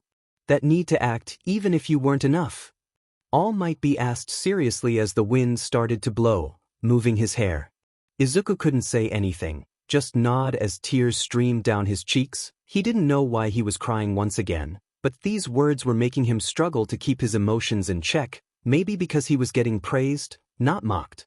Suddenly, the young man heard the sentence that he wanted to hear all his life. Young man, that I can say with certainty that you can be a hero, the hero declared, his eyes shining with a piercing blue glint. Izuku's eyes widened as his pupils shirked, and his legs shook for a moment, feeling weak in his knees. Fresh tears were dripping from his still wide eyes as he looked down. He said it, that he told him that he could be a hero. The boy remembered how everyone always mocked him for his dream, but that their insults couldn't do anything to cover this single sentence. The sun's rays hit both as the hero at the crying teen. I deem you worthy of my quirk, he says. What? Izuku muttered in disbelief. His eyes regained focus as he looked at the hero in surprise. Izuku was in complete disbelief at what he just heard. This day was just getting crazier and crazier. First, he was almost killed by a villain, saved by All Might, and almost got himself killed once again to try to save one of the people he hates most, and now that he was being told that he was worthy of a quirk, All Might quirk. What do you mean worthy of your quirk? Mr. All Might, don't you understand? Izuku stuttered, very confused. What was the hero talking about? The boy thought that maybe he hit his head during the incident and was hearing things. Journalists always guess my quirk is super strength or some invulnerability. And when people ask in interviews, I always make a joke and dodge the question. That's because the world needs to believe that their symbol of peace is just a natural-born hero like any of them, but I'm not. All Might started to explain as he put a fist in front of him and clenched it. Some yellow lighting bolts surrounded it, making Izuku's eyes widen. The truth is something else. There's nothing natural about my ability. I wasn't born with this power. It's a sacred torch that was passed on to me from someone else. All Might explained seriously. That I got a quirk that can be passed to others. That I don't know what to think. This is a lot to process. There's indeed a lot of debate about the idea of passing on a quirk or inheriting it, but it was never confirmed. And now being told that a quirk like this exists, it just doesn't make any sense to me. I always thought that powers are supposed to be unique to each individual. I mean, since the first superpowers, no one's ever been able just to give someone else their power like an object. That's crazy. If this is true, it would cause us to rethink everything we know about quirks, to begin with. Izuku continued to explain, his eyes quickly shaking as he was completely taken over by his more analytical side. It was always suppressed to avoid bringing unwanted attention, but now it was completely brought out. The hero was taken aback by the sudden change in behavior of the boy. Wow, he sure knew a lot. To be honest, he was a bit overwhelmed by the quick and unending muttering of the boy. Sounds like you're overthinking this whole inheriting thing a bit too much, young man. All Might says as he sweat dropped. Stop nerding out. He blurted out. This caused Izuku to stop in his tracks and cover his mouth, realizing that he just cut off his hero. I'm sorry. I didn't want to interrupt you, Izuku said as he bowed in apology. Hey, it's okay, calm down. But now you'll have to adjust your reality and accept this new truth. I can transfer my quirk to someone else. And that's just one facet of my secret abilities, and it can be transferred to you. All Might says as he indicates Izuku with one of his hand. The hero then moved his hand and opened it with his palm facing up, and in the hero's eyes, a multicolored star formed on it. The true name of my power is One for All. All Might declared as his eyes narrowed seriously, and the star increased in brightness. One for all, repeated Izuku in awe. One person improves the power then hands it off to another person, allowing it to grow further as it's passed along. It's this cultivated power that allows me to save those who require a hero. The quirk becomes stronger and stronger as it is passed.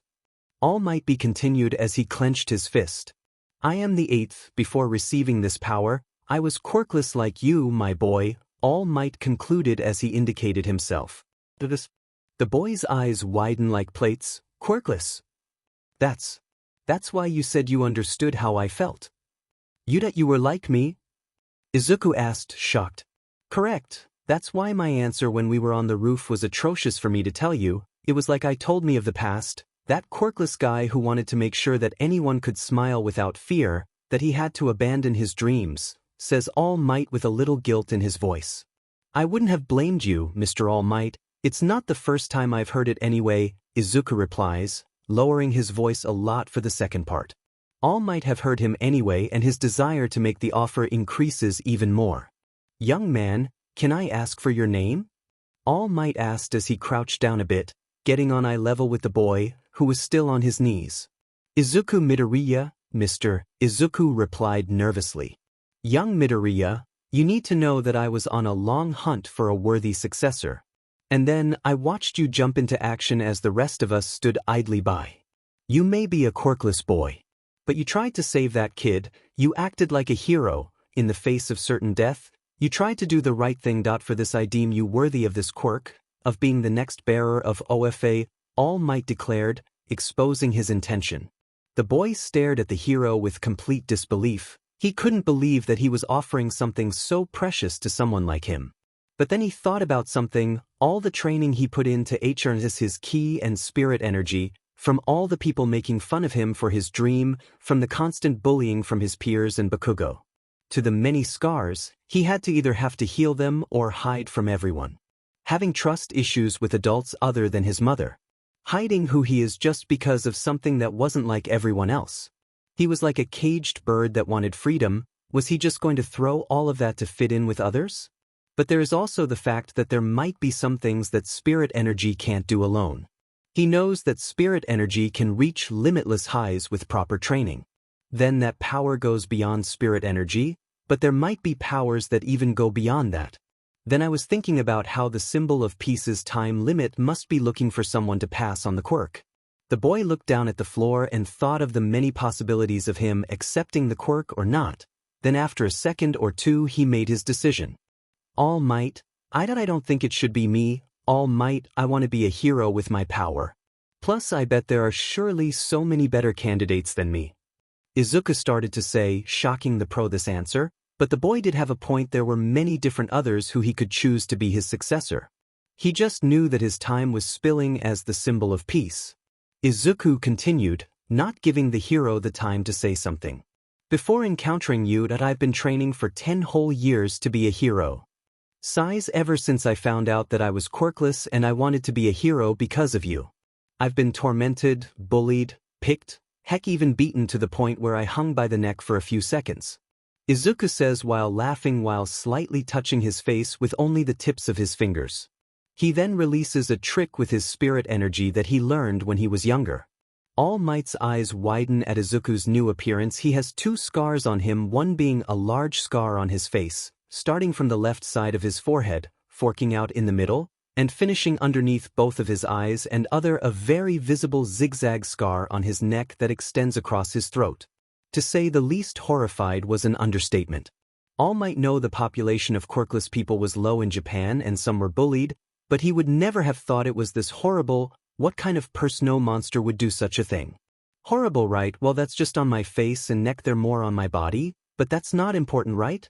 What is important is that I have been beaten, tortured, tormented, neglected. I've trained through hell and back just to get where I am now, so do you believe that? Absolutely. And I must say, young man, that yours is a beautiful dream. It fits a future hero, a great hero. All Might kindly, still smiling at him. It was calming. Izuku was left completely shocked by this. Not only the hero didn't laugh, he praised him. And why his body wasn't shivering as much as before at the hand on his shoulder and the one still ruffling his hair. It was like the hero was sincere at 100%. He felt in his ki that he could trust him. I know I've put a lot of pressure on you with my offer. And I understand taking my quirk goes against your goal. But believe me when I tell you that I find you the most deserving person to receive my quirk. What you said is true. There are a lot of perfect candidates who have heroic hearts just like yours. All Might continued. Then you can give it to the... Tries to say Izuku, but All Might cut him off. This is the point. I don't want just a successor. I want you to be my successor. I want to help you in your dream. But like I said before, I'm not going to force this on you. If you do still refuse, then I will respect your decision. But then be that as it may, I will make sure I do everything in my power to make sure the ones who did this to you are punished. No one should ever have to face what you did. If you let me, of course. All Might interrupts him. Izuku was left in a daze. All Might truly wanted to pass his quirk to him. He didn't do anything but almost get himself killed, and what happened after that was just luck. But then thinks back to the first time he unlocked his spirit energy, the first he used his spirit gun, the sensation, the feeling it made him alive. Izuku then steps back to confuse the hero. Izuku then looks up with a confident look filled with determination, strength, and power. I'm sorry, All Might, but I'm still going to have to refuse your offer because I made a promise. Izuku answers, I promise?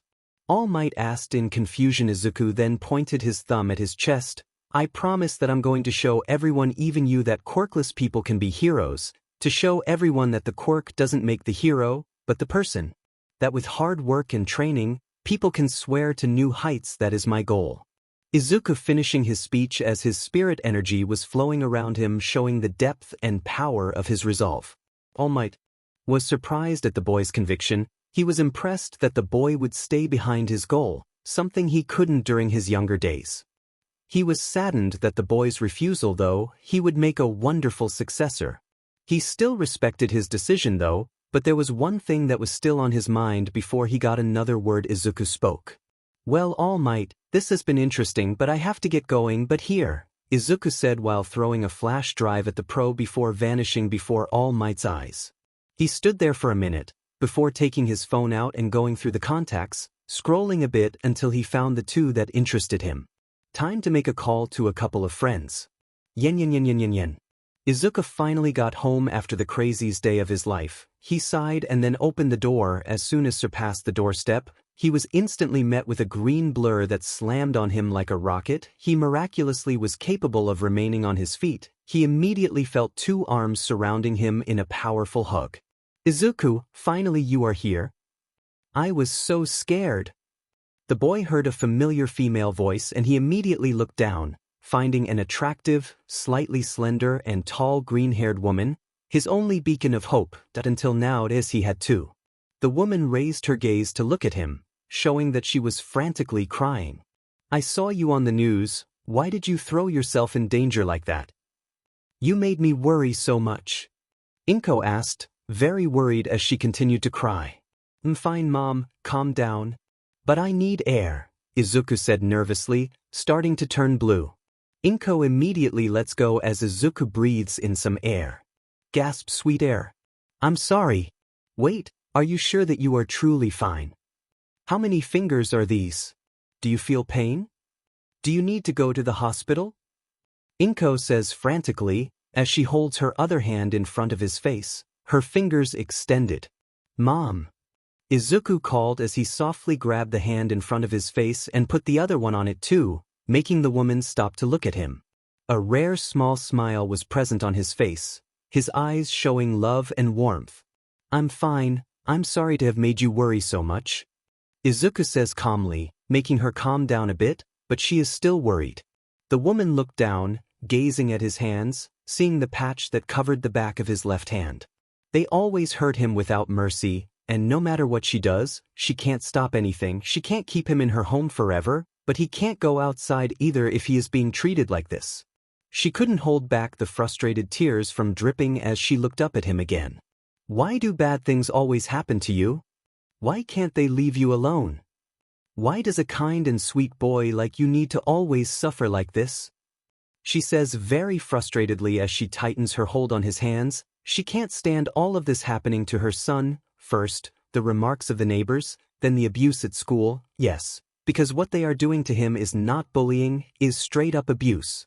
She tried to change his school multiple times, but it was always the same. The police were not helping either. The school always negated everything, and in some ways, the police always sided with them. In the end, schools started to refuse to accept him, making Aldra the only available option for her son to have a degree. Even though she was ready to make him study somewhere else, he refused, preferring to suffer than bother her further. Her son looked at her sadly, his irises a bit sad, so much pain hidden in her. That I don't know. But it's fine, he said after a while, making her look at him in surprise. She felt his hands squeezing hers a bit more tightly. As long as you are okay, I will be fine. I promise that everything is going to be okay from now. Things are going to change, and today was a good day, Izuku said to her, but he seemed even a bit more happy. His small smile widened even a bit. This attracted her attention and curiosity. A good day? Did something happen? Inko asked, confused. Maybe he made a friend. She would love for him making finally be a real friend. Strangely, Izuku never talked about Katsuki. Her son said that the blonde was very busy and that they didn't talk a lot. It was suspicious, but even Mitsuki doesn't know why the two never meet anymore. Strange that she has a very bad feeling about this, especially considering how Izuku reacts when she asks about him. I met All Might and he signed my notebook. Cool, huh? Izuku said while pulling out his notebook and showing the autograph. Inko was surprised by this. Her son met his favorite hero and signed his notebook.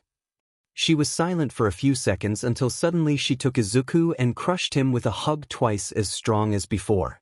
My baby met his favorite hero. I'm so happy for you, she shouts with tears that spill like jets of water from her eyes. I can't breathe again, tried to say Izuku with the little air left in his body. Sorry, hee, Inko says as she releases him. She then cleared her throat. Good, now come, dinner is almost ready. I made your favorite, but Izuku, I need, what was that energy you used against the villain? Honey, do you have a quirk? Inko says happily with a smile, then turning into confusion as she goes to the kitchen. Izuku sighed, knowing this day would come. He would have to tell his mother the truth about his powers. Sitting at the table, Inko served his son and sat in her own seat with her own food. The two ate in silence for a second before Izuku spoke, looking at his mother. Okay, Mom, so the energy that I used to defeat the villain, and what been training in for the last 10 years, Izuku started raising his hand, then pointing his finger, channeling his spirit energy into the tip as his signature contact high beeping sound was heard. Amazing here. It's called spirit energy. Yen yen yen yen yen yen. From skip. After another week had come and gone, Izuku walked to his hell of junior high school, but for some odd reason he was able to sense multiple key signatures around the area. They were mostly calm but strong for some of them, but what was curious was that he was able to sense All Might's key. This caught his attention. Why would the symbol of peace be near his school? Who are the others? Should he just skip school? Many possibilities were making his gears grind inside the depths of his mind. So All Might decided to take action. This should be interesting. Yen yen yen yen yen yen. At Aldra Junior High it was all quiet. Students were following lessons. Today it was another special lesson about the dawn of quirks. The teacher always explained how people in those times used their quirks without restraint. They were free. The students began to wonder why they had to restrain using their awesome quirks because of some stupid rule. If they want to use them, they will use them. These thoughts became stronger and stronger, just like the hate for the quirkless. For them, they were just old human-like creatures that were destined to die. The teachers made it clear, why be considered human when you don't have something so normal like a quirk? Some were very disappointed that their quirkless punching bag was not there today. Many thought of ways to make up for lost time. The extra credit for beating him was always nice to have, but it became a sport. Who cares about him in every case? He was going to be a nobody. They were going to be heroes with their awesome quirks. Unlucky for them, their little bubble was going to be shattered by cold justice. Yen yen yen yen yen yen yen. Entrance. Behind the reception, a man was sitting and checking his computer to spend time. At a certain point he heard the entrance door being opened and then he heard a squeaky voice. Good day. Nizu says in a happy voice. He couldn't be seen from the receptionist position. The man turns his head to see three men in front of him, Naomasa and All Might in his skinny form. Emichim? He muttered confused as he leaned a little forward. Now he was able to see Nizu. Hi, can we help you? The man asked. Of course you can, but where are my manners? My name is Nizu, Principal Nizu, the principal of UA. Nizu says happily. Hearing this, the man was completely shocked. Oh, it's an honor. What we owe your visit, sir, the man says seemingly excitedly, but the heroes and the detective could see that nervousness was bubbling from the man. He seemed scared and nervous that Nizu was here. All Might walked forward, now beside Nizu. We want to see every teacher, student, and staff member, All Might says as his eyes frown a bit, making the man behind the reception jump a bit. The hero noticed that the man behind the reception was trying to reach his phone, surely to warn someone. Can I ask why? And who are you, sir? The receptionist said as he looked at All Might, not recognizing him. Nizu patted the hero's leg and stepped forward, attracting the receptionist's attention once again. I heard so many good things about this school. I couldn't resist the need to get to know all these future heroes and especially the amazing staff members that are making them grow into such young and strong future heroes possible. Even thought of working at UA? I need people like you all, Nizu says happily. On the inside, however, he was darkly snickering by noticing how the man's posture became relaxed and more proud.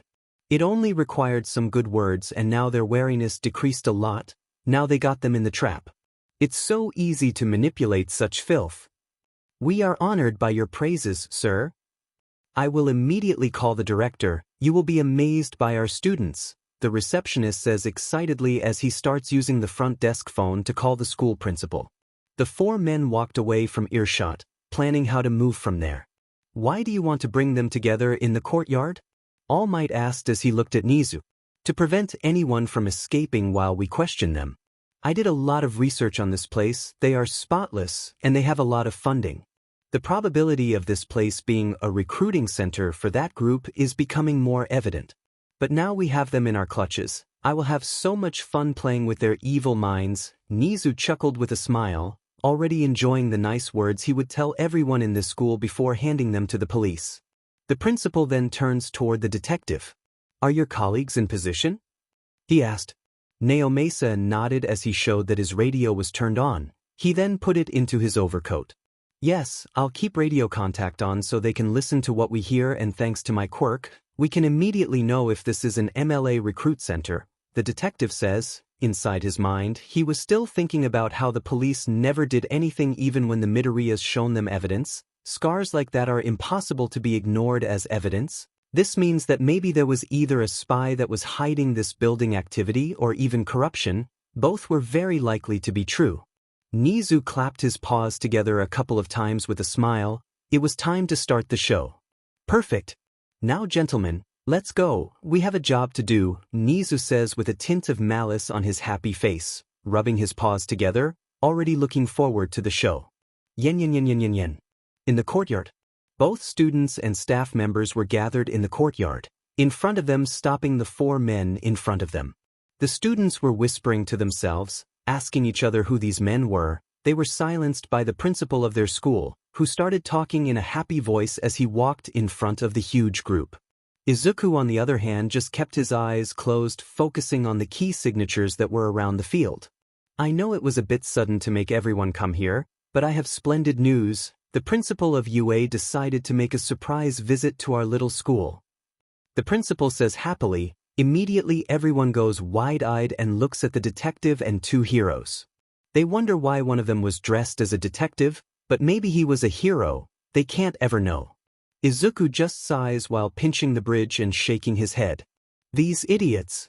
Nizu smiled and walked a bit forward, making everyone's eyes land on Izuku, who was calm and yet focused at the same time. This made the principal really excited about doing this. That's right. It's me, Nizu, the one who could be a dog or a mouse or a bear, but more importantly, I'm the principal of UA. Nizu says happily with an ever-present smile, but malice is hiding behind it. The shock of the students and staff members increased a lot. The former even started to cheer. No way! UA staff is here. I need to make a good impression. I will be the best of UA. He is the principal. This is awesome.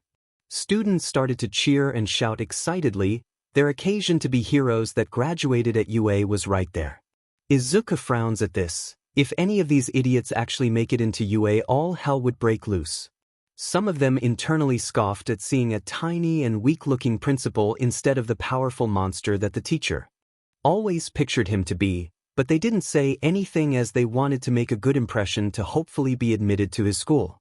Izuku was able to sense negative energy in their ki. Nizu chuckled hearing all these cheers and shouts. This was going to be fun. Yet, he noticed Izuku was remaining calm while keeping his eyes closed. Judging from what All Might told him about the boy's ability to sense things. You are all so lively, and your eyes are so full of determination, that just like I expected you all to be. So many future heroes. Nizu says, making the students stop their cheering loudly, but they were still agitated, especially because they were being praised, but some of them noticed that something was off. Why did the other three look so serious at them? It made some shake at the intensity of their gazes. Aldra's principal grinned as he turned towards the four with his hands folded together. We are honored to hear this. Almost all of our students are prodigies, especially our Katsuki. If I can say, he has the potential to be the next All Might, he says happily.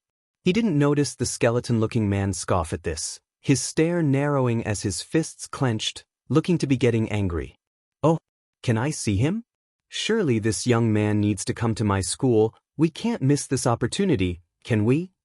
Nizu says with a chuckle. Now he was dull and blown, laughing inside his head. Every bullshit that he was saying, the more hopeful and proud they became, that the more shattered they will be when he will start his little show. Of course. Come here, Katsuki, the principal said excitedly as he waved the ash blonde to come closer. Katsuki walked over to stand beside his principal. He scoffed when he put a hand on his shoulder, shaking it off. He then turned towards the small chimera. Then glances at Izuku, then an arrogant grin and a look that, CK that you nerd, I'm heading to the top. Izuku just ignores himself the best that he could. You heard him. I'm Katsuki Bakugo, the future #1 hero. I'm ready to ace your entrance exam and every single thing you throw at me. Katsuki said loudly as he arrogantly indicated himself with his thumb. A pleasure meeting you. I heard a lot about you, about all of you, Nizu said as he looked at everyone with a smile. The staff got confused at this. They had a bad feeling about this, and they felt chills in their spines. Izuku sensed something big was going to happen and felt the nervousness in the staff. Really? From who? The principal asked cautiously.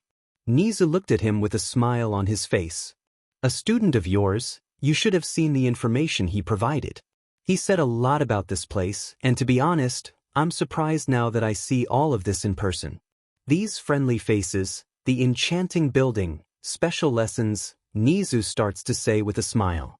Everyone in the school has smiles on their faces, but they drop quickly when they hear what Nizu says next. Incitement to botulism, discrimination, refusal of medical treatment to a student, manipulation of grades, manipulation of personal school conduct, sabotage of application forms, And from what I see also corruption, Nizu says with a fake happy voice. The eyes of students and staff members widened like plates. What did he say? What do you mean by that? The principal tried to say. He was sweating profusely. Nizu looked at him once again. This time, that smile was terrifying, like they were being played from the start. Sorry, did I not explain myself well? Then let's make it more understandable for you. I was saying that I've never found a more disgusting school than this one. I thought I knew about human cruelty, but you surprised me. Congratulations, Nizu says, still smiling as he claps his paws. At this, Nao Mesa comes forward, standing beside the UA principal. Your list of crimes is pretty large. Your recruitment tactics are becoming sloppy. Don't worry, your friends of the MLA will reach you soon, the detective says seriously. Crimes? MLA? What are you talking about? We are innocent. Who told you these lies? We aren't members of those terrorists, a teacher says indignantly, but he is pale. They got them. They need to escape from this situation. Nao Mesa narrowed his gaze as he took his radio out. His quirk picked up that lie very quickly. Everything you have done counts as child abuse and incitement of illegal quirk usage to bring harm to an innocent. And every piece of evidence proves that this place is an MLA recruitment ground. Every one of you is a member of that terrorist organization. So you will all be behind bars for a while, Nao Mesa says seriously. Some students now understood who the detective was talking about. It's his fault. Everyone then glares at Izuku, who can sense their killing intent. Izuku then sensed an attack from his left, quickly dodged it by leaping high in the air while flipping in a T-pose, then twisted his body before landing on the ground gracefully in a crouch position with his right extended out while his right was crouched, his right hand on the ground, the left side hand extended. Looking at the ground, everyone was shocked that Izuku was able to perform a high level of acrobatics with a perfect landing, but for Nizu he only smiled seeing the boy's skill and wondered what else was he able to display. You quirkless Bisuri, what have you done? Why can't you just kill yourself? It will be a liberation, shouted a student glaring at Izuku. You're just jealous of our quirks. You are just telling a bunch of lies. Another student shouted as she glared at the detective. Don't believe that bullshit, he is an evolutionary gap, he should just be put down for good. One of the most aggressive students shouted. He fully believed in the strong rule over the weak rule already. This was a big mistake. Nizu immediately looked at them still with that smile, but it made their hearts stop and their face pale, so much malice hidden behind that seemingly friendly smile and little black eyes. My what little rascals we have here, and I thought I would leave you with hard but just punishment. Apparently I'm entitled to have more fun. Good for me, says Nizu happily. W. The principal says fearfully. But first of all, Nao Mesa, Nizu says simply. Roger, Nao Mesa as he raised his radio and talked into it. Come on guys, we have some fresh criminals for you, he says seriously. Immediately various policemen and women started coming from the door of the school and walking in the country yard. They immediately started handcuffing the staff. Let me go. You are making a mistake, yells one of the professors. I refuse to be arrested because of that human garbage, shouted the nurse. You can't do it, shouts the principal as he struggles against them. Too bad I already did. In theory, a trial would be necessary, but the files I found, the bribes to the police to turn a blind eye, and such high and mysterious funding are proof enough of your involvement in the MLA. You are a disgrace. I wonder if you even studied to be a principal or if you were put there just to be a puppet. By the way, forgot to mention that even if you serve your sentence, you are banned from any school career, or maybe better say the majority of careers. Bye-bye, Nizu says as he waves with his fingers while the police take the stuff away. Izuku was shell-shocked. He believed what was happening right now, but it was also strange that no one came after him. His body was feeling a relief sensation. Nizu then turned towards the terrorized students, making them shake even more if it was possible. Now it's your turn, little villains. We know all those who have participated in the abuse of the student that spoke to us. So it is useless to lie or cry. I made some calls and you can't believe what they told me. You are officially blacklisted by any hero course that is in Japan, and even of many courses of other schools. They surprisingly don't like criminals. Who would have thought of that, heh? But naturally, it's not over. You will all be judged separately in the police station. We don't want future criminals to walk in the streets, won't we? Nizu says happily as he notices the students' shocked expressions. It's ironic that they seem so sad even though they were so eager to beat and insult someone innocent. But this sad world works like this. It's easy to hurt others but hard to take the punishment. The Chimera then turned towards the ash blonde that he particularly wanted to talk to. The boy was in shock too. So many things happened in a short span of time that he couldn't process them fast enough. Apparently now for you, Katsuki Bakugo, Nizu said as he kept his smile. He then thought about Izuku's import. He thought a lot about it. The Chimera always wondered if it was possible to redeem a rotten person if they are given the right guidance. He always thought it was a bit naive, but maybe hope was what made the green-haired boy make that request, and maybe hope is what this naive idea needs to be turned into reality. Unfortunately, your punishment isn't up to me, Nizu said. The blonde asked, shocked, what he was talking about. Yes, but the decision is not me, Nizu said, then looks Izuku, who then realized the decision. Thinking back on everything that had happened, all the physical and mental pain he had been in for the last 10 years, so letting off the hook was not a plan, but he didn't want to deal with this. He wishes he skipped school. However, he knew he needed to answer now. Principal Nizu. Bakugo started thinking that Izuku wouldn't do anything because he was too weak and spineless. He would never do anything. I don't want to handle this at all. So Nizu, he's all you to deal with, Izuku answered behind. He vanished again as he did with all might. Bakugo's eyes widened, and then completely went pale as a ghost while Nizu smiled like Cheshire Cat, which sends a chill down everyone's spine. Thinking about it now, I always wondered if a villain could be redeemed if they are taught correctly.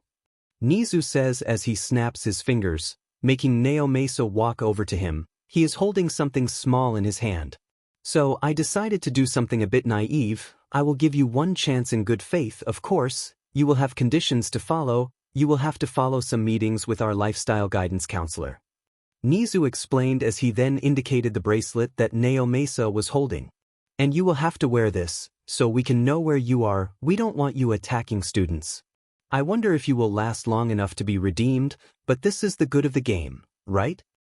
Returning to what I was saying before, if we see you attacking students inside and outside the school, you'll be left to me, of course. If you manage to pass the entrance exam, you understand? Nizu says with a predator smile, making Katsuki shake. Why yes, Bakugo responded. He was trying to be brave, but his legs were shaking. That Chimera had so much malice hidden behind that smile that the blonde could feel his entire life being in danger. Good, while you others have to wait here to be questioned, your parents have been warned, never to see you again. Nizu waved as he left with all might in tow. Naomasa remained behind to interrogate the students. As the three were walking, All Might noticed how Nizu had a very satisfied face. Well, so you sure left the message in their minds, All Might says as he scratches his hair. His new boss literally crushed their spirits like nothing. The Chimera looked at him this time with a true small friendly smile.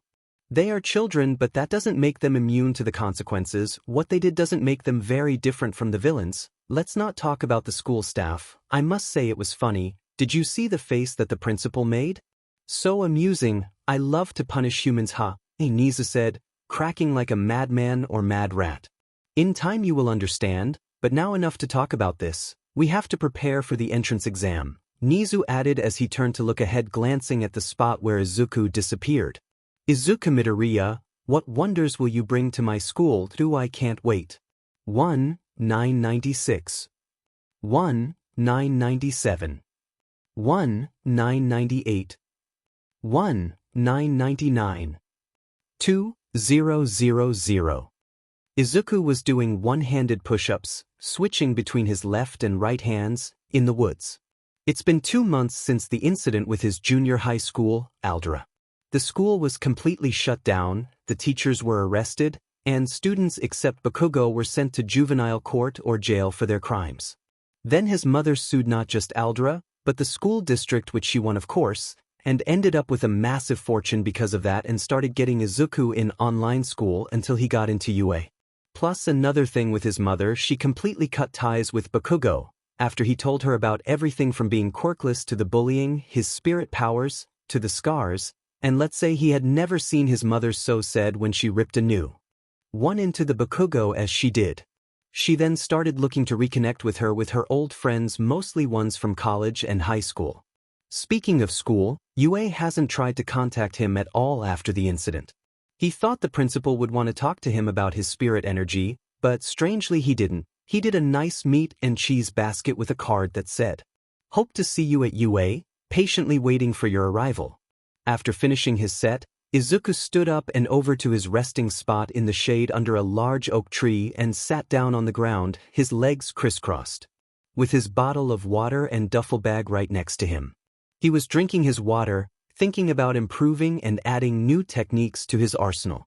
He then stops drinking, places the bottle down, he goes to his duffel bag, opening up he pulls out his energy book, going through the pages, seeing about new ways he can use his spirit energy. Okay, let's see what I can learn. This seems interesting, Izuku thought looking through the passage. Flight.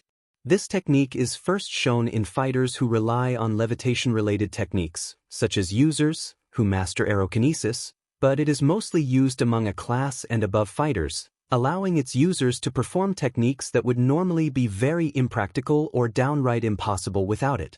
Normally, the technique is learned when a user improves their energy skills and can use their aura as a means to move in the air, which is normally related to a power boost.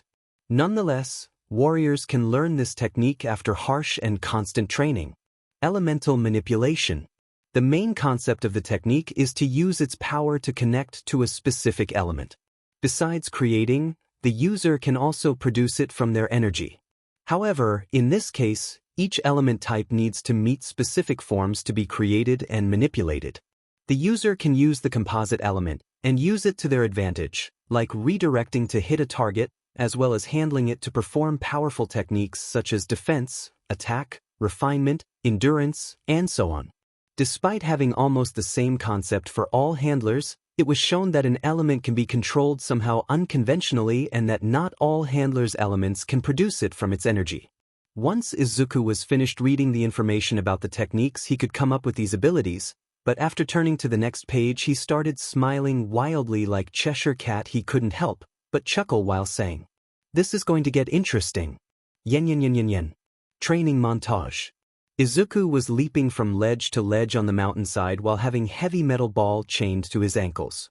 Seeing the sweat from his brow, he makes another leap on the ledge and the surface cracks, causing Izuku to slide down, struggling the grip on the mountain, the pain of his hand being scraped on the side of a mountain, but then he grips on another ledge while hissing in pain. Looking at his hand, cuts and blood were oozing out. He looks at the top, before steeling his nerves, grips his fist, pulls himself back into position, then leaps from ledge to ledge once again. Yen yen yen yen yen.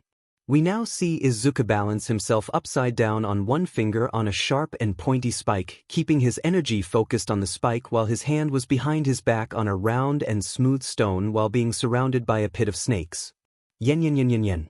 Izuku was now meditating, in the center of a clearing while his spirit energy was following around him, but surprisingly he was floating from a few feet off the ground while strands of fire, water, wind, earth, ice, and lightning were swirling around him like in a circle. Yen yen yen yen yen. Then Izuku was now punching and kicking an oak tree with his bare hands and legs, and no spirit energy behind his hits. The sweat and blood came off his body, making dents and chips on the tree with each strike. He panting and breathing hard. He then stopped for a second, looking at his hand. They were shaking and his knuckles were bleeding. His legs weren't doing good either, they were scraped and bruised, they were about to crack. He then takes a deep breath, then channels his spirit energy sparks of his yellow electricity. The sound of crackling sparks started appearing around his injuries and surprisingly healing to the point where barely a few scrapes. As his energy faded and the sparks were gone, Izuku smiled and continued his exercise with the tree. Yen yen yen yen yen. We now see the boy running on the beach that he cleaned years ago, wearing weighted clothes through the sand while dragging a large tire by a rope attached to him. Yen yen yen yen yen. Izuku was in his room studying late at night while using his free hand, using a grip workout tool to build up his strength. Yen yen yen yen yen. Another day was shown as Izuku was training with his spirit sword and new technique, the spirit whip, to cut down strong bamboo trees. Yen yen yen yen yen. In the final scene, we see Izuku on the ground on all fours, panting from exhaustion and having a monster sweat. He looks up forward, seeing a massive cut through the forest as it is blasted by a huge beam. The ground was cut and smoldering in a crescent-shaped crater line. He smiles while muttering, "That I did it?" Training montage end. Yen yen yen yen yen. 10 months of training had finally passed. The exam was here. Izuku stood in front of the big gate that led to Yue, his stare fixed on the massive building. Astonishing to see. "All right, this is the time to ace this thing," he mutters, taking in everything. In all this time and training will fully beat fruit. The boy glanced to the side, seeing boys and girls from diverse schools walking beside him, slowly entering the school, ready to prove themselves to enter the best hero school in Japan. There's so many people. Well, it's expected, but still there's so many. He thought as he could feel everyone key. Some of them were either nervous, excited, or anxious, which he understood after Aldra was closed up. He didn't interact with people his age, so he felt completely lost. He was also able to notice the looks that people were giving him, mostly from his scars. As started walking towards the entrance, he then felt a familiar key size in annoyance. "Why, great Kami, what? Are you effing serious?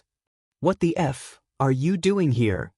An angry voice snarled from behind him, causing the boy to smack his head on a brick wall. "No, not him. Not now." Izuku looked behind. He saw Katsuki standing some feet away. The ash blonde didn't look very happy to see the green-haired boy. Meanwhile, the other applicants glanced at the two, feeling the tension. "Bakugo!" Izuku finally managed to say in his mind. He hadn't seen the ash blonde in months. He could feel his body reacting badly to his presence, every instinct telling him to beat the sheet out of him. But something was different. The boy could feel a pounding in the back of his head, a familiar feeling. It wasn't nervousness, it wasn't fear, that it was. Izuku felt the veins of his forehead popping out as he unconsciously clenched his fists, his body now being enveloped by two emotions: rage and hate. The blonde glared at Izuku as he made a step forward, his fists clenched tightly. He did notice the strange change in behavior of the green-haired boy, but he didn't particularly care. What he cared about now was that he was here. Not only he almost ruined his chance to be a hero, not only he humiliated him by having pity on him, now he was mocking him by being here in the first place. "Deku, oh, you are this brain dead?" Katsuki scowled as he glared even more, veins being visible on his forehead. His FNG bracelet was deactivated today because it would be impossible to stay away from Izuku, and now having him in front of him increased the hate he feel for the quirkless loser even more. "What did I say about going to UA?" Katsuki continued as he gritted his teeth slightly. Izuku stood his ground, rage present in every corner of his body. The words were stuck in his throat, but when Katsuki mentioned him not wanting him to go to UA, his mind went blank. His pupils dilated as he could feel a dreaded feeling coming back. "Don't ever think about coming to UA." The words that Katsuki told him returned inside his mind. Many more times that the blonde mocked his dream returned too, the burning feeling increasing at every word and burning his fear away. Hatred, anger, and frustration, emotions that Izuku locked away for a long time, but keeping them under bars wasn't so easy. So a small part of them managed to escape, and they were going to make their presence known. "And?" Izuku says in a surprisingly cold and hostile way, making Katsuki stop in his tracks. "Ha!" Katsuki made a sound of surprise as he actually had to stop for a moment to look back at Izuku, finding him glaring back. This time without fear present, there was just hostility in those green eyes. The blonde could swear he saw a glowing glint in them, but probably was the sun. Before he could think further, the green-haired boy continued, that cold tone never leaving him. "So what about you saying that I can't go to you?" Izuku continued as he turned his body towards him. Even more applicants stopped to watch. They felt a strange shiver grazing their spines, and it was coming from the green-haired boy, who ignored them completely, preferring to continue glaring at Katsuki. "Do you think you have a say in my decisions?" Izuku concluded as more veins were visible on his forehead, showing how truly angry he was becoming, his fists shaking as both rage and burning anger were assaulting his body. The second was slowly winning him over. His spirit energy started leaking out slightly into a hue. Katsuki recovered from his surprise and clenched his teeth, not very happy to be talked this way from a weak quirkless BSRD like him, veins popping out from his cheek as he glared back. "Pretty late for you to grow a backbone, loser," Katsuki snarled as he narrowed his eyes even more. This quirkless loser was defying him again. Izuku couldn't stop himself in time as he spat back the words with equal irritation. "Oh, you already know I have a backbone, but pretty late for you to grow a brain, a-hole." He spoke before he could stop himself. Part of him was extremely confused about what was happening. He couldn't stop himself. He was just so tired of being walked over by everyone. He couldn't stop his frustration to be turned into words. He wanted to just be left alone. This caused even more rage to be present in the ash-blonde mind, more veins popping out. His teeth clenched so tight that Izuku wondered if they were going to break, but then he seemed to calm down, a very irritated look on his face, but he didn't side hostility. The motive was that the ash-blonde remembered that he couldn't pick a fight with the same fucker that almost deleted his possibility to go to UA and become the #1 hero. So, he bit the spite he had and decided to just ignore this petal. He would never pass the exam anyway. "Teach, you aren't even worth it. You better stay out of my way, or I'll kill you," Katsuki says, irritated as he resumes walking forward, moving Izuku out of the way with his shoulder. Izuku just sighs in annoyance. The boy looked ahead and sighed, his stare troubled. "Not worth it, huh? The same thing everyone always said to me, and the pain continues," Izuku muttered sadly as stopped any memory from coming back. He didn't need any more of his issues now. He looked up as he took a deep breath, a more calm expression on his face. "You aren't looking for anyone's approval. You're gonna prove to everyone that you can be a hero without a quirk. I can't let anything stop me," Izuku thought as he started walking forward with legs. He wasn't going to let hesitation stop him anymore. Nothing could stop him until he tripped, his face quickly going towards the floor. "Oh, come on." Izuku then quickly plants his palm on the ground and does a front flip, sticking the landing on the ground. He heard a voice from his left, a feminine one. "Wow, I guess you didn't need my help, huh?" the person that was at his left asked, her voice friendly. His eyes focused on her face as he finally could get a good look at her, and the results were pretty much immediate. He thought she was a very cute girl, a little shorter than him, with fair skin and auburn hair with eyes that matched in color. She has a perpetual pink blush on her cheeks, and her eyes are large and round with thick upper lashes, 2 more extended and more prominent ones on either side, and fewer but more individually pronounced lower lashes. Her hair is shoulder length with short bangs, and the style is bobbed with 2 long strands framing her face. "That was pretty impressive you did there. You must have good reflexes," she said in a friendly way as she opened her eyes again, her auburn irises staring at his green ones as she put a hand on her chest while she talked. Izuku smiles while replying he works out a lot. I'm so nervous too. This exam is so nerve-wracking," the girl continued as she raised her head a little and closed her eyes, her smile and voice a bit more cheerful. The boy looked at her weirdly, not used to having friendly interaction with people his age, but then he noticed that she was slightly squirming in place. He didn't need to use his ki to notice it. He quickly caught why she was doing that. She was as nervous as he was to be here, but she was doing a better job hiding it. He looked at her friendly face with a thoughtful face. Something in his mind was nudging him to try to cheer her up. The fact that she tried to help him not break his nose was a great help to make him act quickly. "Yes it is, but we are gonna pass it for sure. Right?" Izuku said, trying to do the closest thing to giving someone encouragement. He hoped at least he didn't seem ridiculous. He doubted it. The girl looked at him with a tiny bit of surprise, but then, to his surprise, actually beamed at him a little more. "Yes, of course. Let's do our best, jumping boy." "Giggle," she says as she pumps her fists, a cute giggle following the nickname. Izuku hummed while looking away, not trusting his voice one bit as the shyness was slightly taking over. Suddenly, they heard the bell that announced that the exam was close, making them jump a bit. "We should go, I see you there," she says in a hurry as she starts to walk past him, but then she slows down her pace, turns her body slightly towards him, and starts to wave. "Good luck to both of us," she says cheerfully as she turns away and disappears in the crowd, leaving Izuku alone.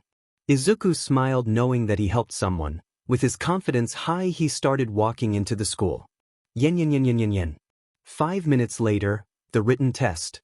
Izuku was sitting behind one of the desks of the big classroom where the written test would take place. He was a little nervous. Even if this was theoretically the least important of the 2 tests that formed the entrance exam, it was still nothing to sleep about.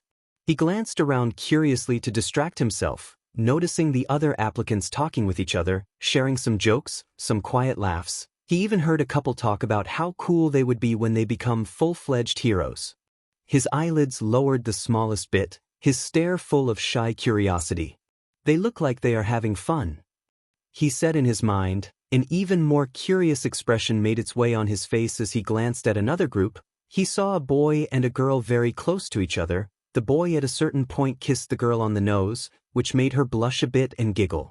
The green-haired boy tilted his head to the side a little, confused by the display of affection, but deep down asked himself how close they must be to do this kind of stuff. Are they friends? Or maybe a couple? It seems nice to be this close to someone who wonders if I will ever make friends here. Izuku wondered in his mind as his eyes darted slowly around, noticing more groups. He admittedly was a bit envious as a part of him always wondered what having actual friends felt like. Are you actually at ease and not constantly wary of betrayal? The boy shook his head and scratched his cheek as he looked ahead. He realized that he was staring at others and he didn't want to attract attention to himself. He sighed a bit downcast as he shifted from scratching his cheek to his hair. Who am I kidding? Once they find out I'm quirkless, everything will go right down the shitter, and I doubt anyone would be willing to talk to me after seeing me closely, Izuku thought sadly as he looked a bit down, his mood becoming sour. It was hard. Who would be happy to talk to him? Then a man started entering the room with a stack of tests. Good evening. As you know, this is the written test that preceded the practical exam. Make good use of your brain, and if I see you copy, it will be hell to pay, understand? The man says in a neutral voice. Now, come pick up a test, one at a time, hurry up, the man says neutrally, making the students take the paper where the test was written. After Izuku got his test and was surprised at how easy it was, so at this point the written panel had begun. Yen yen yen yen yen yen. Time skip 2 hours. After the written test, all the examinees were instructed to reach the auditorium where they will learn about the practical test. Izuku walked between the seating rows searching for his assigned seat. Theoretically, examinees coming from the same school will be seated together. But, considering that he doesn't exactly have a school to belong to anymore, and apart from Katsuki, his ex-classmates weren't allowed in this school. The boy hoped that he wouldn't sit next to the ash blonde. He was barely able to stabilize his thoughts after what happened at the gate, and now he would prefer to not have a second bad experience before he can even finish the exam. He glanced at the seat number written on his pamphlet. Together with it, information regarding the practical exam was written on it, including the robots they would fight, the mock city they would go to perform the test, and so on. They were assigned to a person and had their names signed on it. It should be in this row. It's not that this one is occupied. Izuku muttered as he glanced at the number of seats. Many examinees had already found their seats, so he was trying to hurry up as he didn't want to be the only one up. It would be so embarrassing. Being watched by so many eyes is something that he greatly hated. Luckily, he was getting closer to his assigned seat. It should be here. He muttered, but when he raised his gaze to look at where he believed it was surrounded, all the seats in that row and the one behind were already occupied except for one seat in the row in front, in the middle of a green-haired girl and a boy. The green-haired boy sweated a bit as he noticed that all the examinees around his seat had the same uniform, so he was going to sit together with people from a school that didn't know him, which meant gazes and those brought attention, and that attention could bring many things that the Izuku greatly annoyed. He swallowed the lump in his throat and he then took a deep breath, steadying his nerves as he walked toward the group of people. He had remained calm, but he made sure to try to seem casual. At some steps from his seat, some of the examinees turned their gazes toward him. This basically did nothing for him. He simply sat on his seat, looking ahead with a calm look. He could feel even more stares from the examinees close to him, who became curious as they finally got the answer of why there was an empty seat in their section. The green-haired could also feel that the girl on his right also turned to look at him curiously. I wondered why there was an empty seat here. It's a school uniform? I don't recognize it. Demon, look at those scars. He barely managed to hear the whisper of one of the examinees 2 rows behind. Luckily he managed to avoid them. He realized they were talking about him. He didn't want to seem fragile in front of strangers. It never ends well, at least, most of the time, considering what happened at his old school. Luckily for him, the door on the right part of the stage opened by being opened by a kick, and someone entered the big room with a knee slide, a big grin on his face. Yeah. Little zygotes. Present Mike is here to start the show. The hero shouted with great energy as he got up quickly, making the audience look at him more clearly. He was a tall, slim man with long blonde hair spiked upwards in a large tuft behind his head and a small brown mustache. He has rectangular eyes with concentric pupils and greenish-yellow irises. He was wearing an outfit consisting of a black jacket with a very tall collar, upturned and complete with studs, and matching black pants and knee-high boots. He sports tan shoulder pads, a red belt and elbow pads, all studded, and black fingerless gloves. On his neck, there was a strange gadget similar to a directional speaker. He was also wearing a pair of headphones with the word Hage written on the headband and a pair of orange-tinted shades. He then stood on the tip of his toes and spun in place, stopping after a couple of rotations to dramatically point at the stunned audience. Welcome to my live show. Are you ready to go crazy? Let me hear a hey. Present Mike shouted with extreme energy as he walked towards the stand and put a hand on his ear. Izuku thought about it for a second, as he shrugged his shoulders. Meh, why not? Why eh? Izuku shouted excitedly as everyone else in the room was silent. Wow, we got ourselves a high-spirit kid. Now on to the main show, like the practical exam.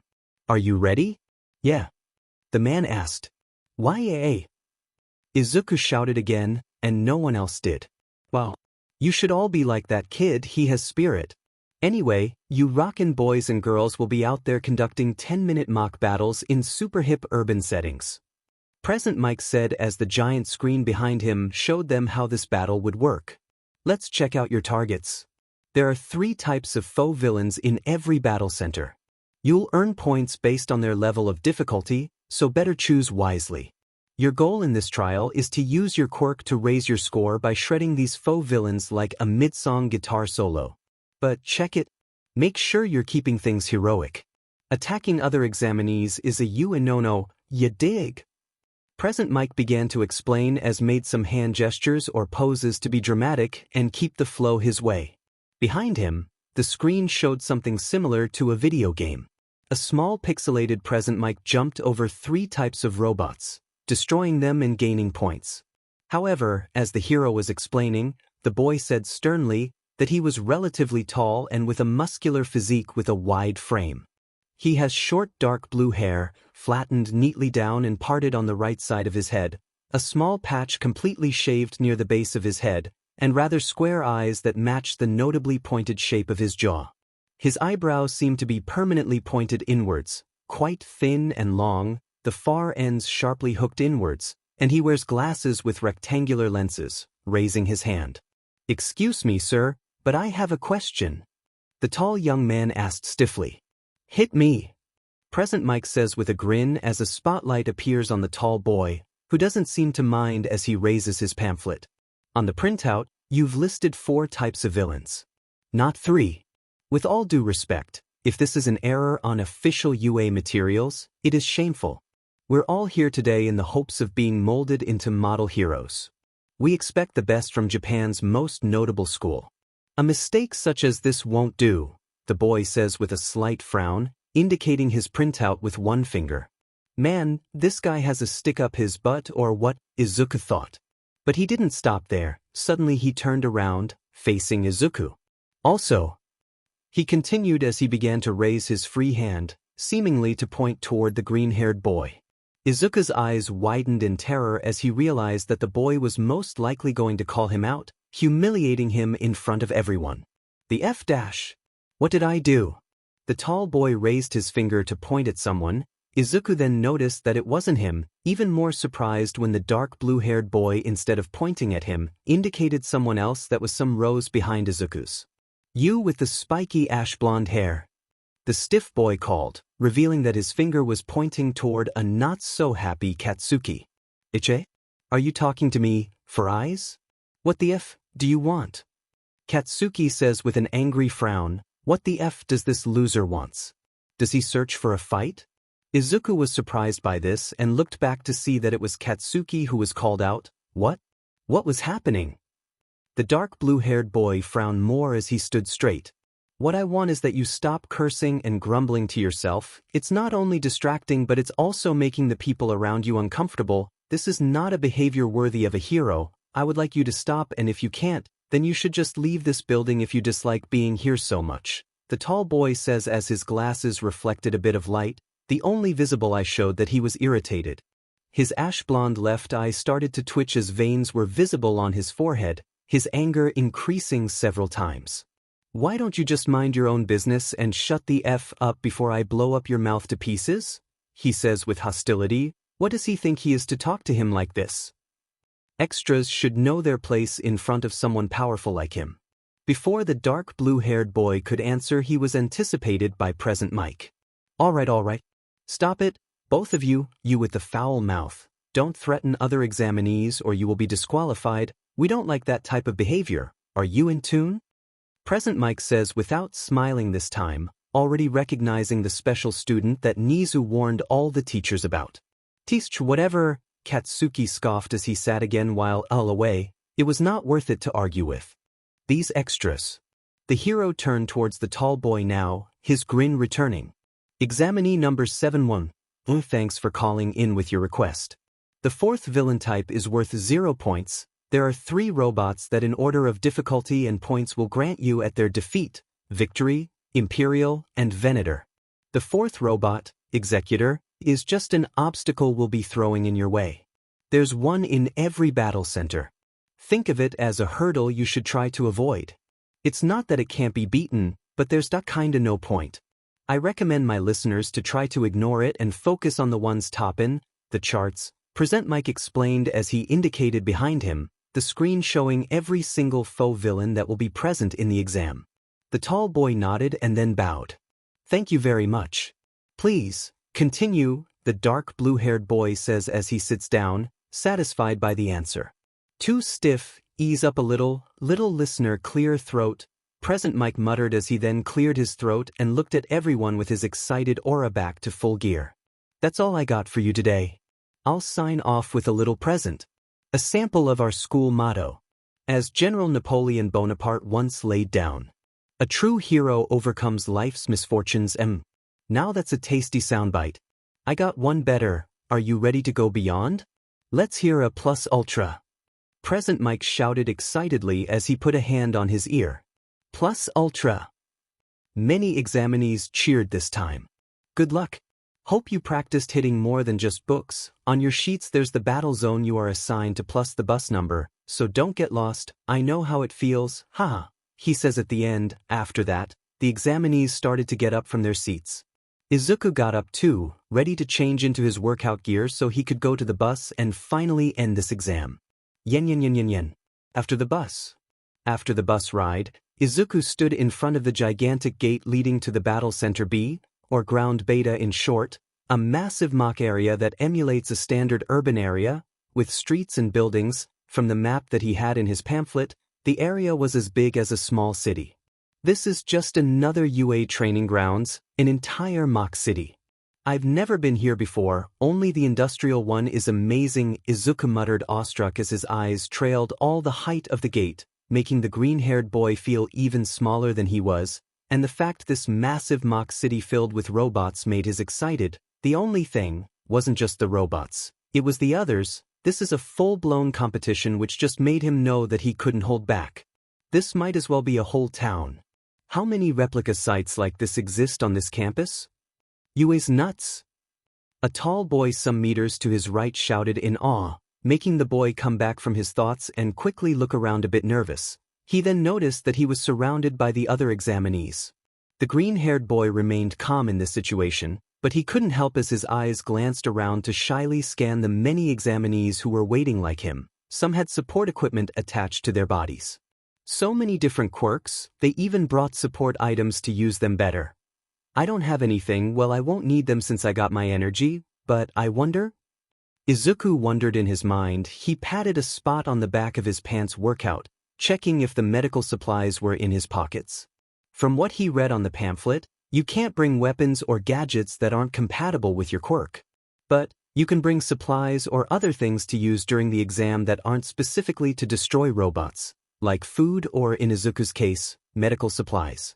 He brought patches and bandages, in case someone got hurt and they didn't need his spirit healing ability.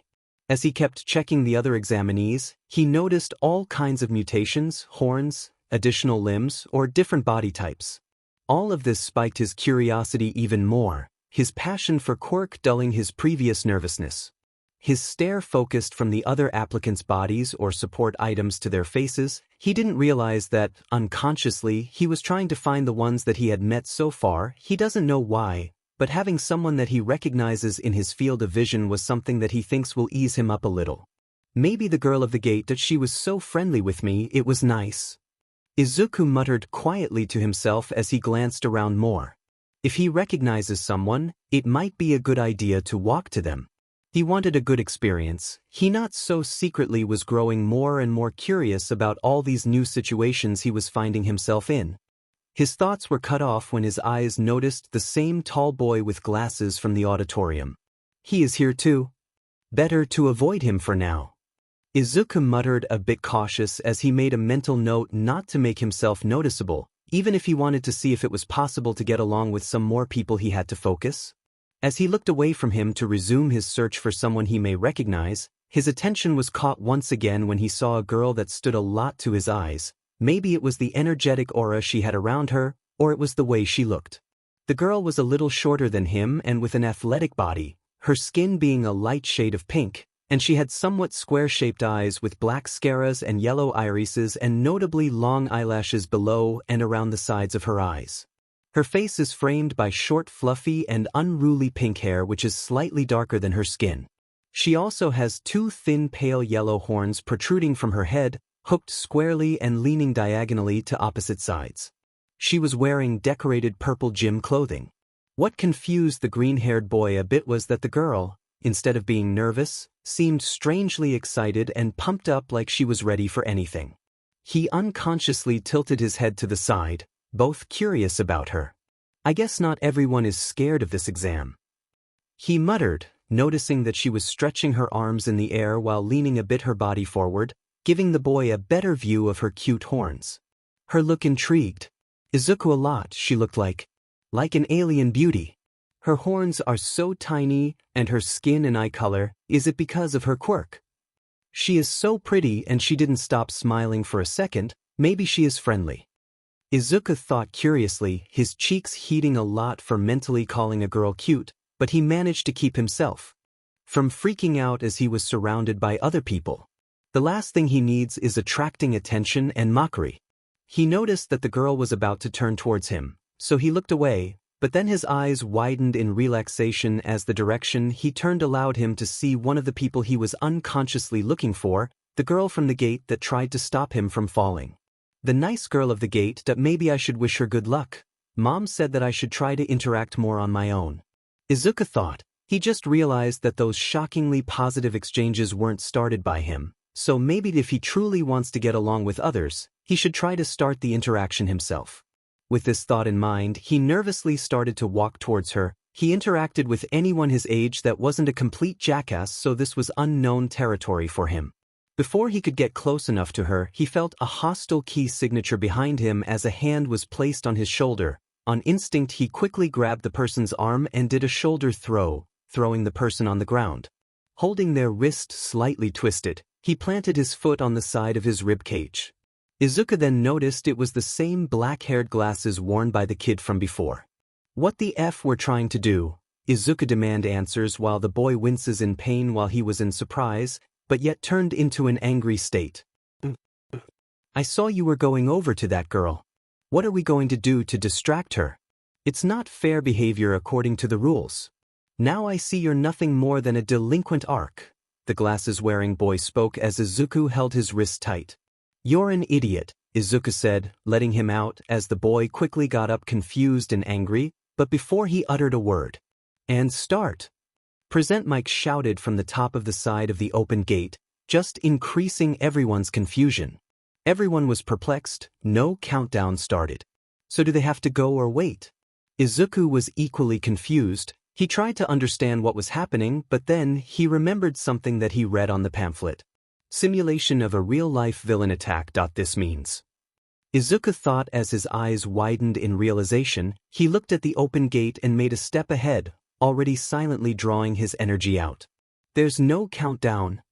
I hope I didn't mess up even this time. At least I can go away from them, Izuku thought as he started to run into the mock city, leaving the other examinees surprised by his sudden action, using his super speed technique.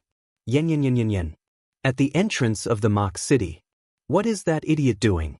Besides being weak now, he's also crazy, says one of the applicants.